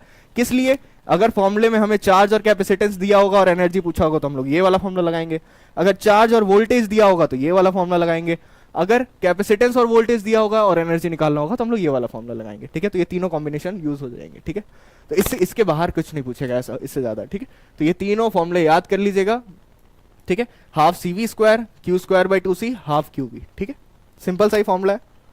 नेक्स्ट, अब हमारा जो पहला पार्ट था, क्या जो चैप्टर था इलेक्ट्रोस्टैटिक्स का, second chapter electrostatic potential and capacitance, वो खत्म हो चुका है। तो मतलब हमारा इलेक्ट्रोस्टैटिक्स कंप्लीट हो चुका है, इलेक्ट्रिक चार्जेस एंड फील्ड्स और electrostatic potential and capacitance. Electrostatic and potential capacitance अभी पढ़ा हम लोगों ने, और इससे पहला वाला जो पार्ट था इलेक्ट्रिक चार्जेस एंड फील्ड्स, वो हम लोग पुराने लेक्चर्स में कंप्लीट कर चुके हैं, तो वो आप जाके देखिएगा जरूर, ठीक है। तो फिर आपका इलेक्ट्रोस्टैटिक्स पूरा कवर हो जाएगा, ठीक। अब चलते हैं थर्ड चैप्टर के ऊपर, वो क्या है, करंट इलेक्ट्रिसिटी। बहुत इंपॉर्टेंट चैप्टर, बहुत ज्यादा क्वेश्चंस पूछे जाते हैं इससे, और बहुत ही सिंपल चैप्टर है, ठीक है। डायरेक्ट फॉर्मूला बेस्ड क्वेश्चंस आता है, इसमें ज्यादा दिमाग लगाना नहीं होता है, ठीक है। स्टार्ट करते हैं। करंट इलेक्ट्रिसिटी, ठीक है। क्यों पढ़ रहे हैं चैप्टर, क्यों इतना जरूरी है, क्या होगा इस चैप्टर में, देख लेते हैं। अगर चार्ज मोशन में है, अभी तक हम लोग जो चीज पढ़ रहे थे वो क्या था, चार्ज था, चार्ज रखा हुआ था, रखे हुए हैं, किस अरेंजमेंट में रखे हुए हैं, कौन कौन से चार्ज रखे हुए हैं, पॉजिटिव रखे हुए हैं, नेगेटिव रखे हुए हैं, पॉजिटिव के साथ नेगेटिव रखा हुआ है, नेगेटिव के साथ पॉजिटिव रखा हुआ है, क्या ये कॉम्बिनेशन था, उन सब चीजों की वजह से क्या इफेक्ट पड़ रहा था, वो सब चीजें हम लोग को जानी लास्ट के 2 चैप्टर्स में। वहां पर ध्यान दिया होगा आपने, तो जो चार्जेस थे वो कभी मूव नहीं कर रहे थे, ठीक है। लेकिन इस वाले चैप्टर में क्या होगा, चार्ज मूव करेगा।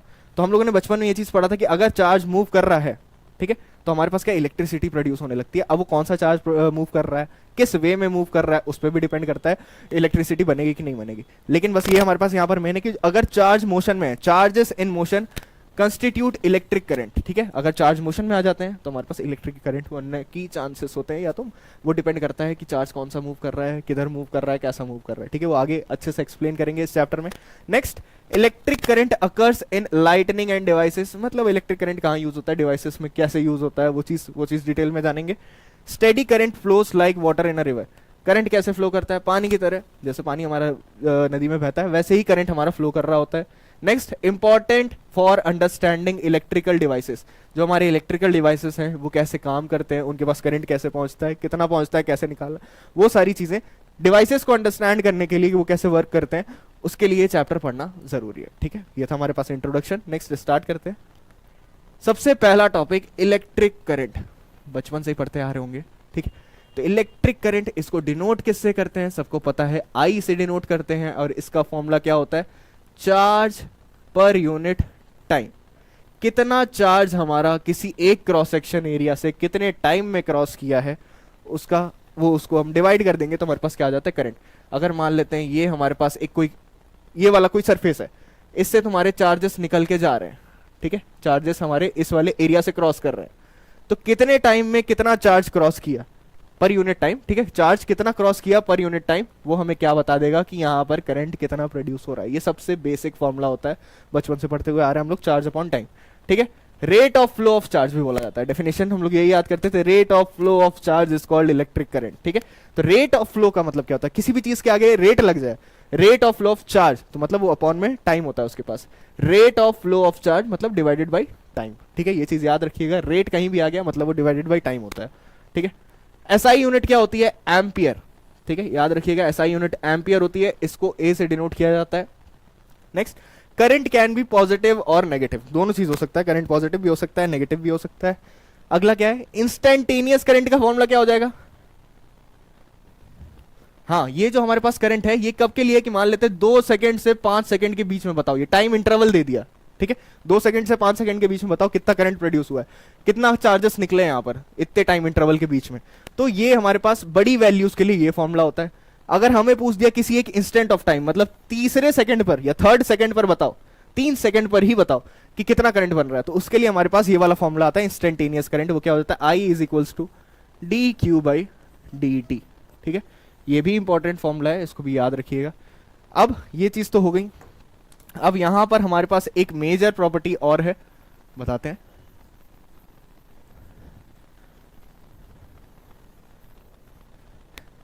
कोई बता सकता है कि चार्ज इलेक्ट्रिक करंट हमारे पास एक वेक्टर क्वांटिटी होता है कि स्केलर क्वांटिटी होता है, ठीक है।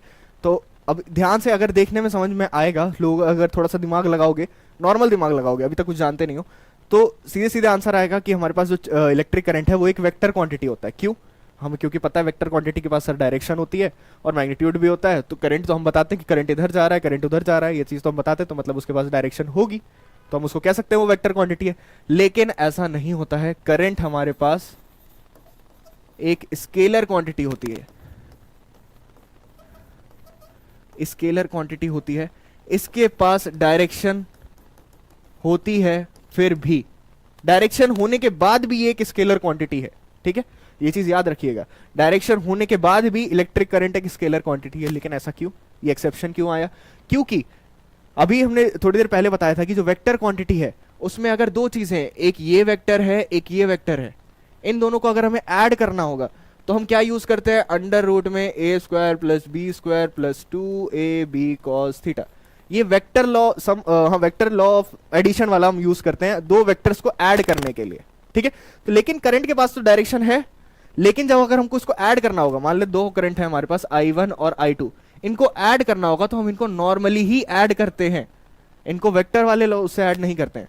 करंट जो हमारा है vector law of addition follow नहीं करता है, इसलिए वो वेक्टर क्वांटिटी नहीं है डायरेक्शन होने के बाद भी। ठीक है, तो ये चीज समझ में आ गया होगा कि वो स्केलर क्वांटिटी क्यों है, वेक्टर क्वांटिटी क्यों नहीं है डायरेक्शन होने के बाद भी। ठीक है, क्योंकि वो vector law of addition follow नहीं करता है। ठीक है, याद रखिएगा, बहुत मेजर प्रॉपर्टी है, कई बार पूछ लिया जाता है। ठीक है, हाँ एग्जाम में पूछ लिया जाता है कि करंट बताओ स्केलर क्वांटिटी है कि वेक्टर क्वांटिटी, तो लोग ऐसे ही ध्यान लगा देते हैं, दिमाग लगा लेते हैं कि उसके पास डायरेक्शन है तो वो वेक्टर क्वांटिटी होगा। नहीं, करंट हमारे पास स्केलर क्वांटिटी होता है। ठीक, next, electric current in conductors. Conductors में क्या है, electric field causes motion of charges, metals have free electron, random motion की वजह से कोई करंट नहीं होता, डायरेक्टेड मोशन की वजह से करंट होता है। ठीक है, अब इसको डिटेल में जान लेते हैं। अगर हमारे पास इलेक्ट्रिक फील्ड है, ठीक है, तो हमें ये चीज पता है, लास्ट जो शायद ये पहले चैप्टर में, हाँ पहले चैप्टर में हम लोगों ने पढ़ा था कि अगर इलेक्ट्रिक फील्ड है, तो अगर इलेक्ट्रिक फील्ड में अगर हम पॉजिटिव चार्ज रखेंगे तो वो इस डायरेक्शन में उसके ऊपर फोर्स लगने लगेगा। किस डायरेक्शन में, इलेक्ट्रिक फील्ड की ही डायरेक्शन में उसके ऊपर फोर्स लगने लगेगा, तो वो इधर मूव करेगा। और अगर नेगेटिव चार्ज है तो वो अपोजिट डायरेक्शन में उसके ऊपर फोर्स लगने लगेगा और वो अपोजिट डायरेक्शन में मूव करने लगेगा।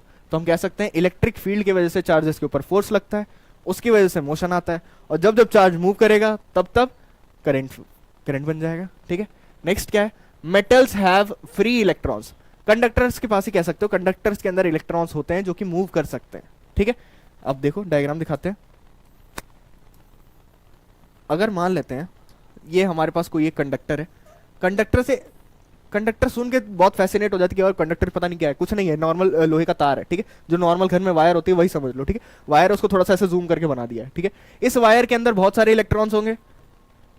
ठीक है, बहुत सारे इलेक्ट्रॉन्स होंगे, पॉजिटिव चार्ज भी होगा, हमें इलेक्ट्रॉन से मतलब है क्योंकि जो करंट बनेगा वो इलेक्ट्रॉन से ही बनेगा।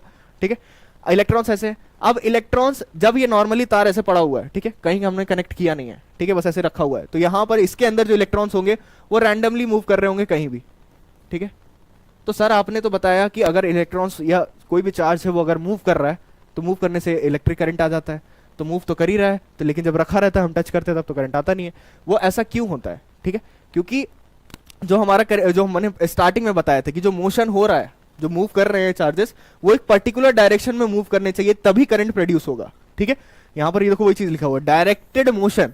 अगर डायरेक्टेड मोशन होगा तभी करंट प्रोड्यूस होगा, अगर रैंडम मोशन है तो करंट प्रोड्यूस नहीं होगा। अगर सारे इलेक्ट्रॉन एक डायरेक्शन में जाने लगे, अभी तो देखो कोई नीचे जा रहा है, कोई ऊपर जा रहा है, कोई इधर जा रहा है, कोई उधर जा रहा है, तो ऐसे जो रैंडम मोशन है इसकी वजह से करंट प्रोड्यूस नहीं होता है। क्यों उसका रीजन बताते हैं। अभी सारे इलेक्ट्रॉन मान लो एक ही डायरेक्शन में मूव करने लगे, सारे इलेक्ट्रॉन उधर जाने लगे, तो करंट प्रोड्यूस होना स्टार्ट हो जाएगा। ठीक है, अब ये चीज बताते हैं क्यों ऐसा होता है, रैंडम मोशन की वजह से करंट नहीं होता है। मान लो एक इलेक्ट्रॉन इधर जा रहा है, ठीक है, इसकी वजह से जो करंट बन रहा होगा वो इधर ही बन रहा होगा, और एक करंट मान लो एक इलेक्ट्रॉन मान लो ऊपर जा रहा है, तो उसके वजह से जो करंट बन रहा होगा वो ऊपर की तरफ बन रहा होगा, तो एक करंट हो गया ऊपर, एक करंट हो गया नीचे, तो ये दोनों क्रिस क्रॉस हो जाते हैं। ठीक है, तो ये ऐसे क्रिस क्रॉस हो जाते हैं, तो ऐसे ही हर इलेक्ट्रॉन जिस डायरेक्शन में जा रहा होगा तो उसका अपोजिट वाला एग्जिस्ट करता ही करता है। ठीक है, क्योंकि बहुत सारे इलेक्ट्रॉन्स होते हैं, तो अगर कोई इधर जा रहा है तो कोई दूसरा उधर जा रहा होगा, अगर कोई नीचे जा रहा है तो कोई तीसरा ऊपर जा रहा होगा, तो उसकी वजह से सारा जो करंट बन रहा होता है वो क्रिस क्रॉस होकर कैंसिल आउट हो जाता है। ठीक है, तो अगर जो रैंडम मोशन हो रहा होगा तो उसमें कोई भी करंट प्रोड्यूस नहीं होता है। अगर सारे के सारे इलेक्ट्रॉन सेम डायरेक्शन में जाने लगे, मतलब डायरेक्टेड मोशन होने लगे, तो हमारा करंट प्रोड्यूस होना स्टार्ट हो जाता है। ठीक है, समझ में आ गया होगा ये चीज। तो पढ़ो और क्या अगर नहीं आती है तो आओ देखो समझा रहे हैं, समझो। तो नेक्स्ट टॉपिक हमारे पास क्या है, ओम्स लॉ। ठीक है, ओम्स लॉ क्या कहता है, ओम्स लॉ के हिसाब से है कि जो हमारे पास वोल्टेज है वो डायरेक्टली प्रोपोर्शनल होती है करंट के। ठीक है, अगर हम वोल्टेज बढ़ाएंगे तो करंट बढ़ जाएगा, अगर वोल्टेज कम करेंगे तो करंट कम हो जाएगा। ठीक है, तो अब किसी भी फॉर्मूले में अगर हम प्रोपोर्शनल वाला साइन हटा के इक्वल्स टू वाला साइन लगाते हैं तो V is equals to I R, यहां पर जो कांस्टेंट आता है वो होता है R, और ये R क्या होता है, ये होता है रेजिस्टेंस। ठीक है, ठीक है, तो यहां पर हमने प्रोपोर्शनल वाला साइन हटा के इक्वल्स टू वाला साइन लगाया, तो यहां पर हमारे पास क्या आ गया, रेजिस्टेंस आ गया एक कांस्टेंट बन के। ठीक है, तो हमारे पास जो फाइनल फॉर्मूला हो गया वो हो गया V is equals to I R. ठीक है, ओम्स लॉ तो बस इतना कहता है कि जो हमारे पास वोल्टेज है वो डायरेक्टली प्रोपोर्शनल होता है करंट के। ठीक है, तो अगर ग्राफ देखना जाए ओम्स लॉ के हिसाब से तो क्या होगा, अगर वोल्टेज इधर है करंट इधर है और दोनों डायरेक्टली प्रोपोर्शनल है तो स्ट्रेट लाइन ग्राफ बनेगा, ये ऐसा कुछ बीच में से निकलेगा, ठीक है। ये होता है हमारे पास प्रोपोर्शनल वाले के लिए ग्राफ, ठीक है। तो ये चीज समझ में आ गई होगी। अगला क्या है, resistance depends on material and dimension. यहाँ फॉर्मूला देख के लग रहा होगा, अगर यहाँ से हम लोग रेजिस्टेंस का फॉर्मूला निकालें तो क्या हो जाएगा, R is equals to V upon I. तो यहाँ से फॉर्मूले में देख के लग रहा होगा कि रेजिस्टेंस है वो हमारा वोल्टेज पे डिपेंड कर रहा है और करंट पे डिपेंड कर रहा है। अगर वोल्टेज बढ़ाएंगे तो रेजिस्टेंस बढ़ जाएगा, अगर करंट कम करेंगे तो वोल्टेज बढ़ जाएगा, रेजिस्टेंस बढ़ जाएगा। लेकिन ऐसा नहीं होता है। जो रेजिस्टेंस है वो हमारा वोल्टेज और करंट पे डिपेंड नहीं करता है। रेजिस्टेंस एक मटेरियल की प्रॉपर्टी होती है, ठीक है। वो वायर की प्रॉपर्टी है कि वायर किस मटेरियल का बना है, ठीक है, उसका साइज क्या है, उस चीज पे डिपेंड करता है रेजिस्टेंस, ठीक है। अगर मटेरियल अच्छा है तो उसका रेजिस्टेंस अच्छा होगा, अगर मटेरियल खराब है तो उसका रेजिस्टेंस भी खराब होगा, ठीक है। अब रेजिस्टेंस का फॉर्मूला क्या होता है, रेजिस्टेंस का फॉर्मूला देख लेते हैं। रेजिस्टेंस का फॉर्मूला होता है हमारे पास R is equals to rho L by A, ठीक है। अब यहां पर ये रो क्या आ गया, रो होता है रेजिस्टिविटी, रेजिस्टिविटी, ठीक है। रो को रेजिस्टिविटी बोला जाता है, आगे देखेंगे अभी क्या है। रो को रेजिस्टिविटी बोला जाता है। एल क्या है, उस वायर की लेंथ, ए क्या है, उस वायर का क्रॉस सेक्शनल एरिया। अगर तीनों की वैल्यू यहां पर डाल देंगे तो हमारे पास रेजिस्टेंस आ जाएगा, ठीक है। ये रो की वैल्यू डिपेंड करती रहती है, हर मटेरियल के लिए रेजिस्टिविटी की वैल्यू अलग अलग होती है, ठीक है। तो आपको क्वेश्चन में दिया रहेगा जब भी ऐसा कुछ कैलकुलेट करने के लिए पूछेगा, ठीक है। लास्ट हमारे पास क्या है, करंट डेंसिटी। तो करंट डेंसिटी को हम लोग जे से रिप्रेजेंट करते हैं, ठीक है। और करंट डेंसिटी होता क्या है, ये करंट डेंसिटी को हमने जे से रिप्रेजेंट करते हैं। तो जो भी करंट आ रहा है डिवाइडेड बाई एरिया, करंट को अगर हम एरिया से डिवाइड कर दें तो वो क्या बन जाता है, करंट डेंसिटी बन जाता है, ठीक है। याद रखिएगा, कुछ नहीं, कुछ एक्स्ट्रा नहीं है।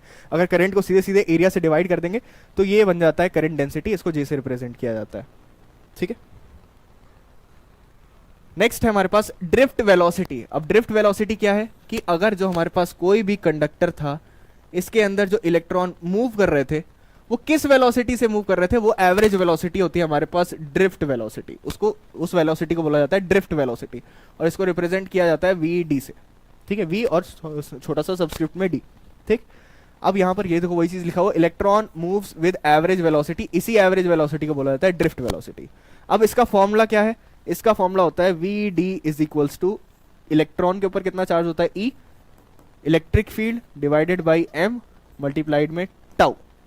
अब ये टाउ क्या है, इस टाउ को बोला जाता है रिलैक्सेशन टाइम,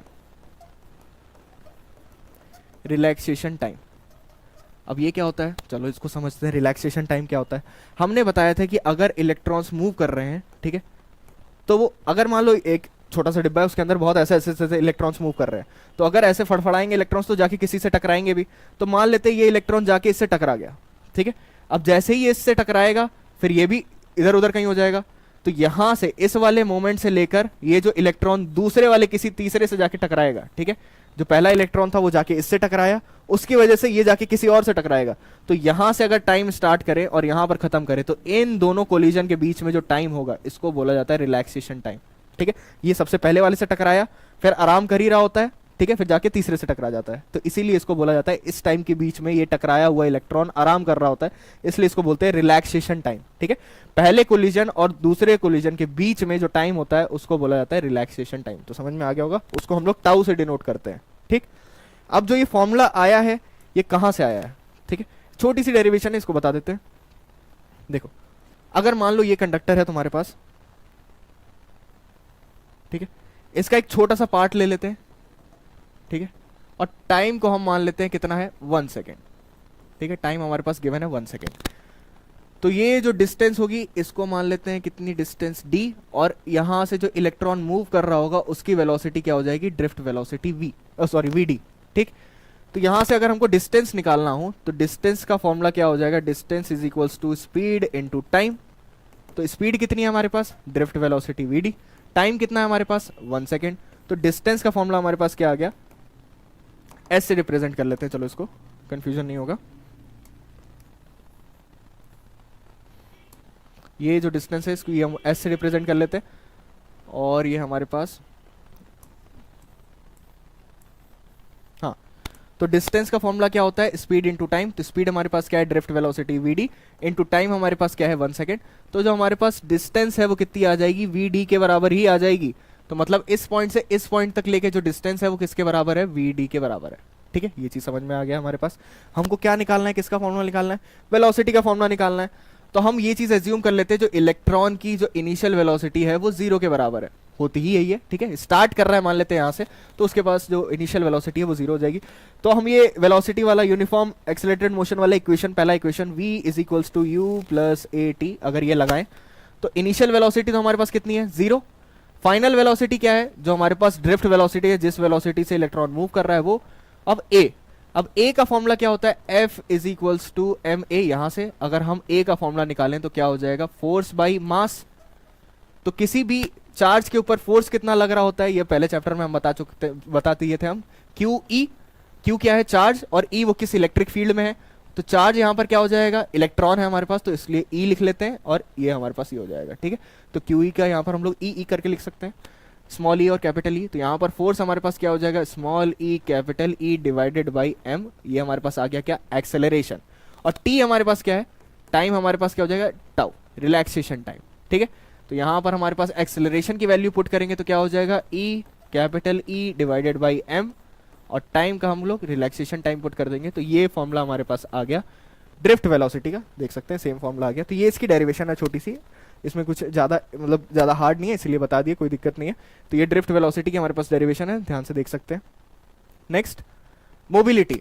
मोबिलिटी क्या होता है, जो हमने ड्रिफ्ट वेलोसिटी अभी बताई उसको अगर हम लोग इलेक्ट्रिक फील्ड से डिवाइड कर दें, ठीक है, तो ये जो चीज बन के आएगी इसको बोला जाता है मोबिलिटी। मोबिलिटी, और इसको रिप्रेजेंट करते हैं हम लोग म्यू से, ठीक है। देख सकते हैं यहाँ पर फॉर्मूला लिखा हुआ है, drift velocity divided by electric field, ठीक है।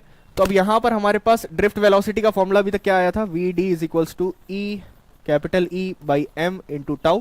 तो इस फॉर्मूले को अगर उठा के यहाँ पर वी डी की जगह डाल दें तो क्या हो जाएगा, मोबिलिटी का फॉर्मूला क्या बन जाएगा, E capital E by M into tau divided by E. तो इस ई से ये ई कैंसिल आउट हो जाएगा, तो मोबिलिटी का फॉर्मूला क्या हो जाएगा, ई बाई एम इंटू टाउ, ठीक है। ये फॉर्मूला बन जाएगा हमारा। और ये जनरल फॉर्मूला क्या होता है, डेफिनेशन ही क्या होती है मोबिलिटी की, कि drift velocity divided by electric field, वो हमें बता देता है मोबिलिटी, ठीक है। तो यहाँ पर हमारे पास दो फॉर्मुलेस थे, दोनों फॉर्मुले देख लिए, ये वाला फॉर्मूला कहाँ से आया हमें ये भी पता चल गया। अब मोबिलिटी का क्या है, अगर ज्यादा मोबिलिटी होगी तो मतलब हमारे पास जो कंडक्टिविटी है वो भी बढ़ जाएगी, ठीक है, वो डायरेक्टली प्रोपोर्शनल होता है, ठीक। Next, limitations of Ohm's law, ठीक है। हर लॉ के कुछ कुछ लिमिटेशंस होते हैं, तो ये चीज देख लो। एक फिर लिमिटेशन हम बताएंगे, not valid for non linear material. Non linear material समझ में आ गया होगा, जो लीनियर नहीं है, जो सीधा नहीं है, उन मटेरियल्स के लिए ओम्स लॉ वैलिड नहीं होता है। Fails in semiconductors and diodes, semiconductor और डायोड्स के केस में ओम्स लॉ नहीं यूज हो पाता है, ठीक है।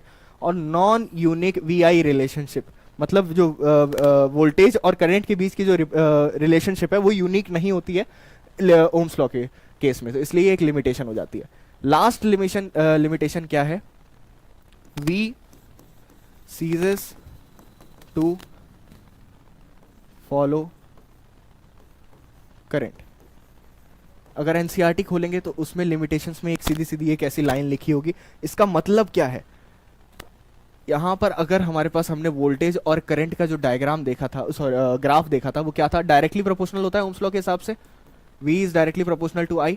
तो यहां पर जो ग्राफ था वो ऐसा कुछ आ रहा था हमारे पास, स्ट्रेट लाइन, ठीक है।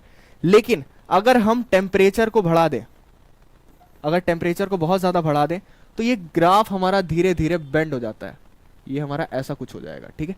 तो ये हमारे पास जो आइडियल केस होता है ओम्स लॉ का, वो वैलिड नहीं होता है, कब, जब हमने टेम्परेचर बढ़ा दिया। तो इस टाइम पर जो हमारा ओम्स लॉ है वो वैलिड नहीं होता, इसलिए ये लिमिटेशंस आ जाती है। तो V ceases to follow current, NCERT में जो लाइन लिखी है उसका मतलब ये होता है, ठीक है। Next, resistivity. रेजिस्टिविटी क्या, जो रो हमने जाना था, ये रो, ये क्या होता है, ये भी डिपेंड करता है किस पर, मटेरियल पर। रेजिस्टेंस जैसे ही सेम, जैसे रेजिस्टेंस होता है वैसे ही रेजिस्टिविटी भी सेम मटेरियल पर ही डिपेंड करता है, किसी और चीज पर डिपेंड नहीं करता। जैसे हमारे पास फॉर्मूला क्या था, R is equals to rho L by A. तो यहाँ से अगर रेजिस्टिविटी का फॉर्मूला निकालें तो क्या हो जाएगा, RA बाई L। तो यहाँ से हम लोग ये नहीं कह सकते रेजिस्टिविटी रेजिस्टेंस एरिया और लेंथ पे डिपेंड कर रही है, नहीं, ये सिर्फ और सिर्फ मटेरियल पर डिपेंड करती है, ठीक है। कंडक्टर्स के पास लो रेजिस्टिविटी होती है। रेजिस्टेंस क्या होता है, रेजिस्टेंस होता है कि करंट को रोकने की क्षमता, ठीक है, वो कह सकते हैं हम लोग सीधे सीधे कि रेजिस्टेंस कितना करंट को रोक सकता है, ठीक है। तो कंडक्टर्स हम लोग जानते हैं कंडक्टर में बहुत अच्छे से करंट फ्लो कर जाता है, तो इसलिए उनकी रेजिस्टिविटी कम होती है, और इंसुलेटर्स में हाई रेजिस्टिविटी होती है। इंसुलेटर्स में करंट फ्लो नहीं कर पाता है, तो मतलब उनका रेजिस्टेंस हाई होगा, रेजिस्टेंस हाई होगा तो रेजिस्टिविटी भी हाई होगी, ठीक है। नेक्स्ट, सेमीकंडक्टर में क्या है, इंटरमीडिएट, बीच बीच वाला होता है कि ठीक है, ज्यादा ना ज्यादा होता है ना ज्यादा कम होता है, ठीक है, सेमीकंडक्टर्स के केस में। इसको डिटेल में सेमीकंडक्टर चैप्टर में पढ़ेंगे। नेक्स्ट, अब टेम्परेचर का क्या इफेक्ट होता है किस पर, रेजिस्टिविटी पर। तो रेजिस्टिविटी के ऊपर जो टेम्परेचर का इफेक्ट पड़ता है वो फॉर्मूले से निकाला जाता है, rho is equals to rho naught 1 plus alpha delta T, T minus T naught, ठीक है। ये क्या है, ये हमारा फाइनल जो रेजिस्टिविटी आएगी। मान लेते हैं किसी टेम्परेचर T1 पर था हमारा रेजिस्टिविटी कितना, रो। अगर हमने टेम्परेचर बढ़ा दिया या कम कर दिया, कुछ भी चेंज कर दिया, T2 बना दिया, तो जो हमारा अगला आएगा रो, वो कितना होगा, उसको निकालने का ये फॉर्मूला होता है, ठीक है। ये अल्फा कांस्टेंट की वैल्यू क्वेश्चन में हमेशा दी रहेगी हमें, और टेम्परेचर, दोनों टेम्परेचर दिया रहेगा, वो दोनों हम यहाँ पर पुट कर देंगे। ये जो इनिशियल रेजिस्टिविटी है वो रहेगा, और ये जो फाइनल रेजिस्टिविटी है। तो यहाँ पर ये सारी वैल्यूज देके कोई भी वैल्यू मिस कर पूछ सकता है हमसे क्वेश्चन में, ठीक है। तो इस फॉर्मूले से हम लोग कैलकुलेट कर लेंगे, ठीक। Next, electrical power. पावर क्या होता है, ठीक है। तो इलेक्ट्रिकल पावर का फॉर्मूला बचपन से पढ़ते हुए आ रहे हैं। पावर का फॉर्मूला क्या होता है, वोल्टेज इनटू करंट, VI, ठीक है। अब यहां पर तीन फॉर्मुलेस लिखे हुए हैं, क्या, P is equals to I square R, P is equals to V square R, V square by R, ठीक है। ये कहां से आया, जो हमारे पास ओम्स लॉ इक्वेशन देता है V is equals to I R, उसी से ये आया है। यहां से अगर हम लोग वोल्टेज की वैल्यू कहीं और डाल दें, करंट की वैल्यू, करंट का जो फॉर्मूला है यहाँ पर V बाई आर, वो पुट कर देंगे यहाँ पर, तो ये वी स्क्वायर बाई आर हो जाता है। तो मेन हमारे पास फॉर्मूला यही है। इसी में अगर हम लोग क्या कहते हैं, थोड़े से चेंजेस करके ये दोनों फॉर्मूले बना सकते हैं, ठीक है। तो अगर ये वाला फॉर्मूला याद है तो ये दोनों फॉर्मूले भी ऑटोमेटिकली याद हो जाएंगे, या तो आप लोग डिराइव कर सकते हो इन दोनों फॉर्मूले को, ठीक है। तो पावर का मेन फॉर्मूला यही होता है, वोल्टेज इंटू करंट, ठीक है। जो हमारे पास इलेक्ट्रिकल एनर्जी होती है उसको हम लोग कन्वर्ट कर देते हैं हीट में, किस फॉर्म से, किसकी मदद से, पावर की मदद से, ठीक है। तो यही मेन इसका कॉन्सेप्ट है। मेन फॉर्मूला बेस्ड ही क्वेश्चंस आते हैं इसके ऊपर, यही मेन फॉर्मूला यूज होता है और कोई फॉर्मूला यूज नहीं होता है, ठीक है। नेक्स्ट, इलेक्ट्रोमोटिव फोर्स, EMF और इंटरनल रेजिस्टेंस, ठीक है। तो इंटरनल रेजिस्टेंस, इसका फुल फॉर्म याद रखिएगा, EMF का पूछ लेता है कभी कभार, क्या होता है, इलेक्ट्रोमोटिव फोर्स बोला जाता है, ठीक है। लिख देते हैं इसको, इलेक्ट्रो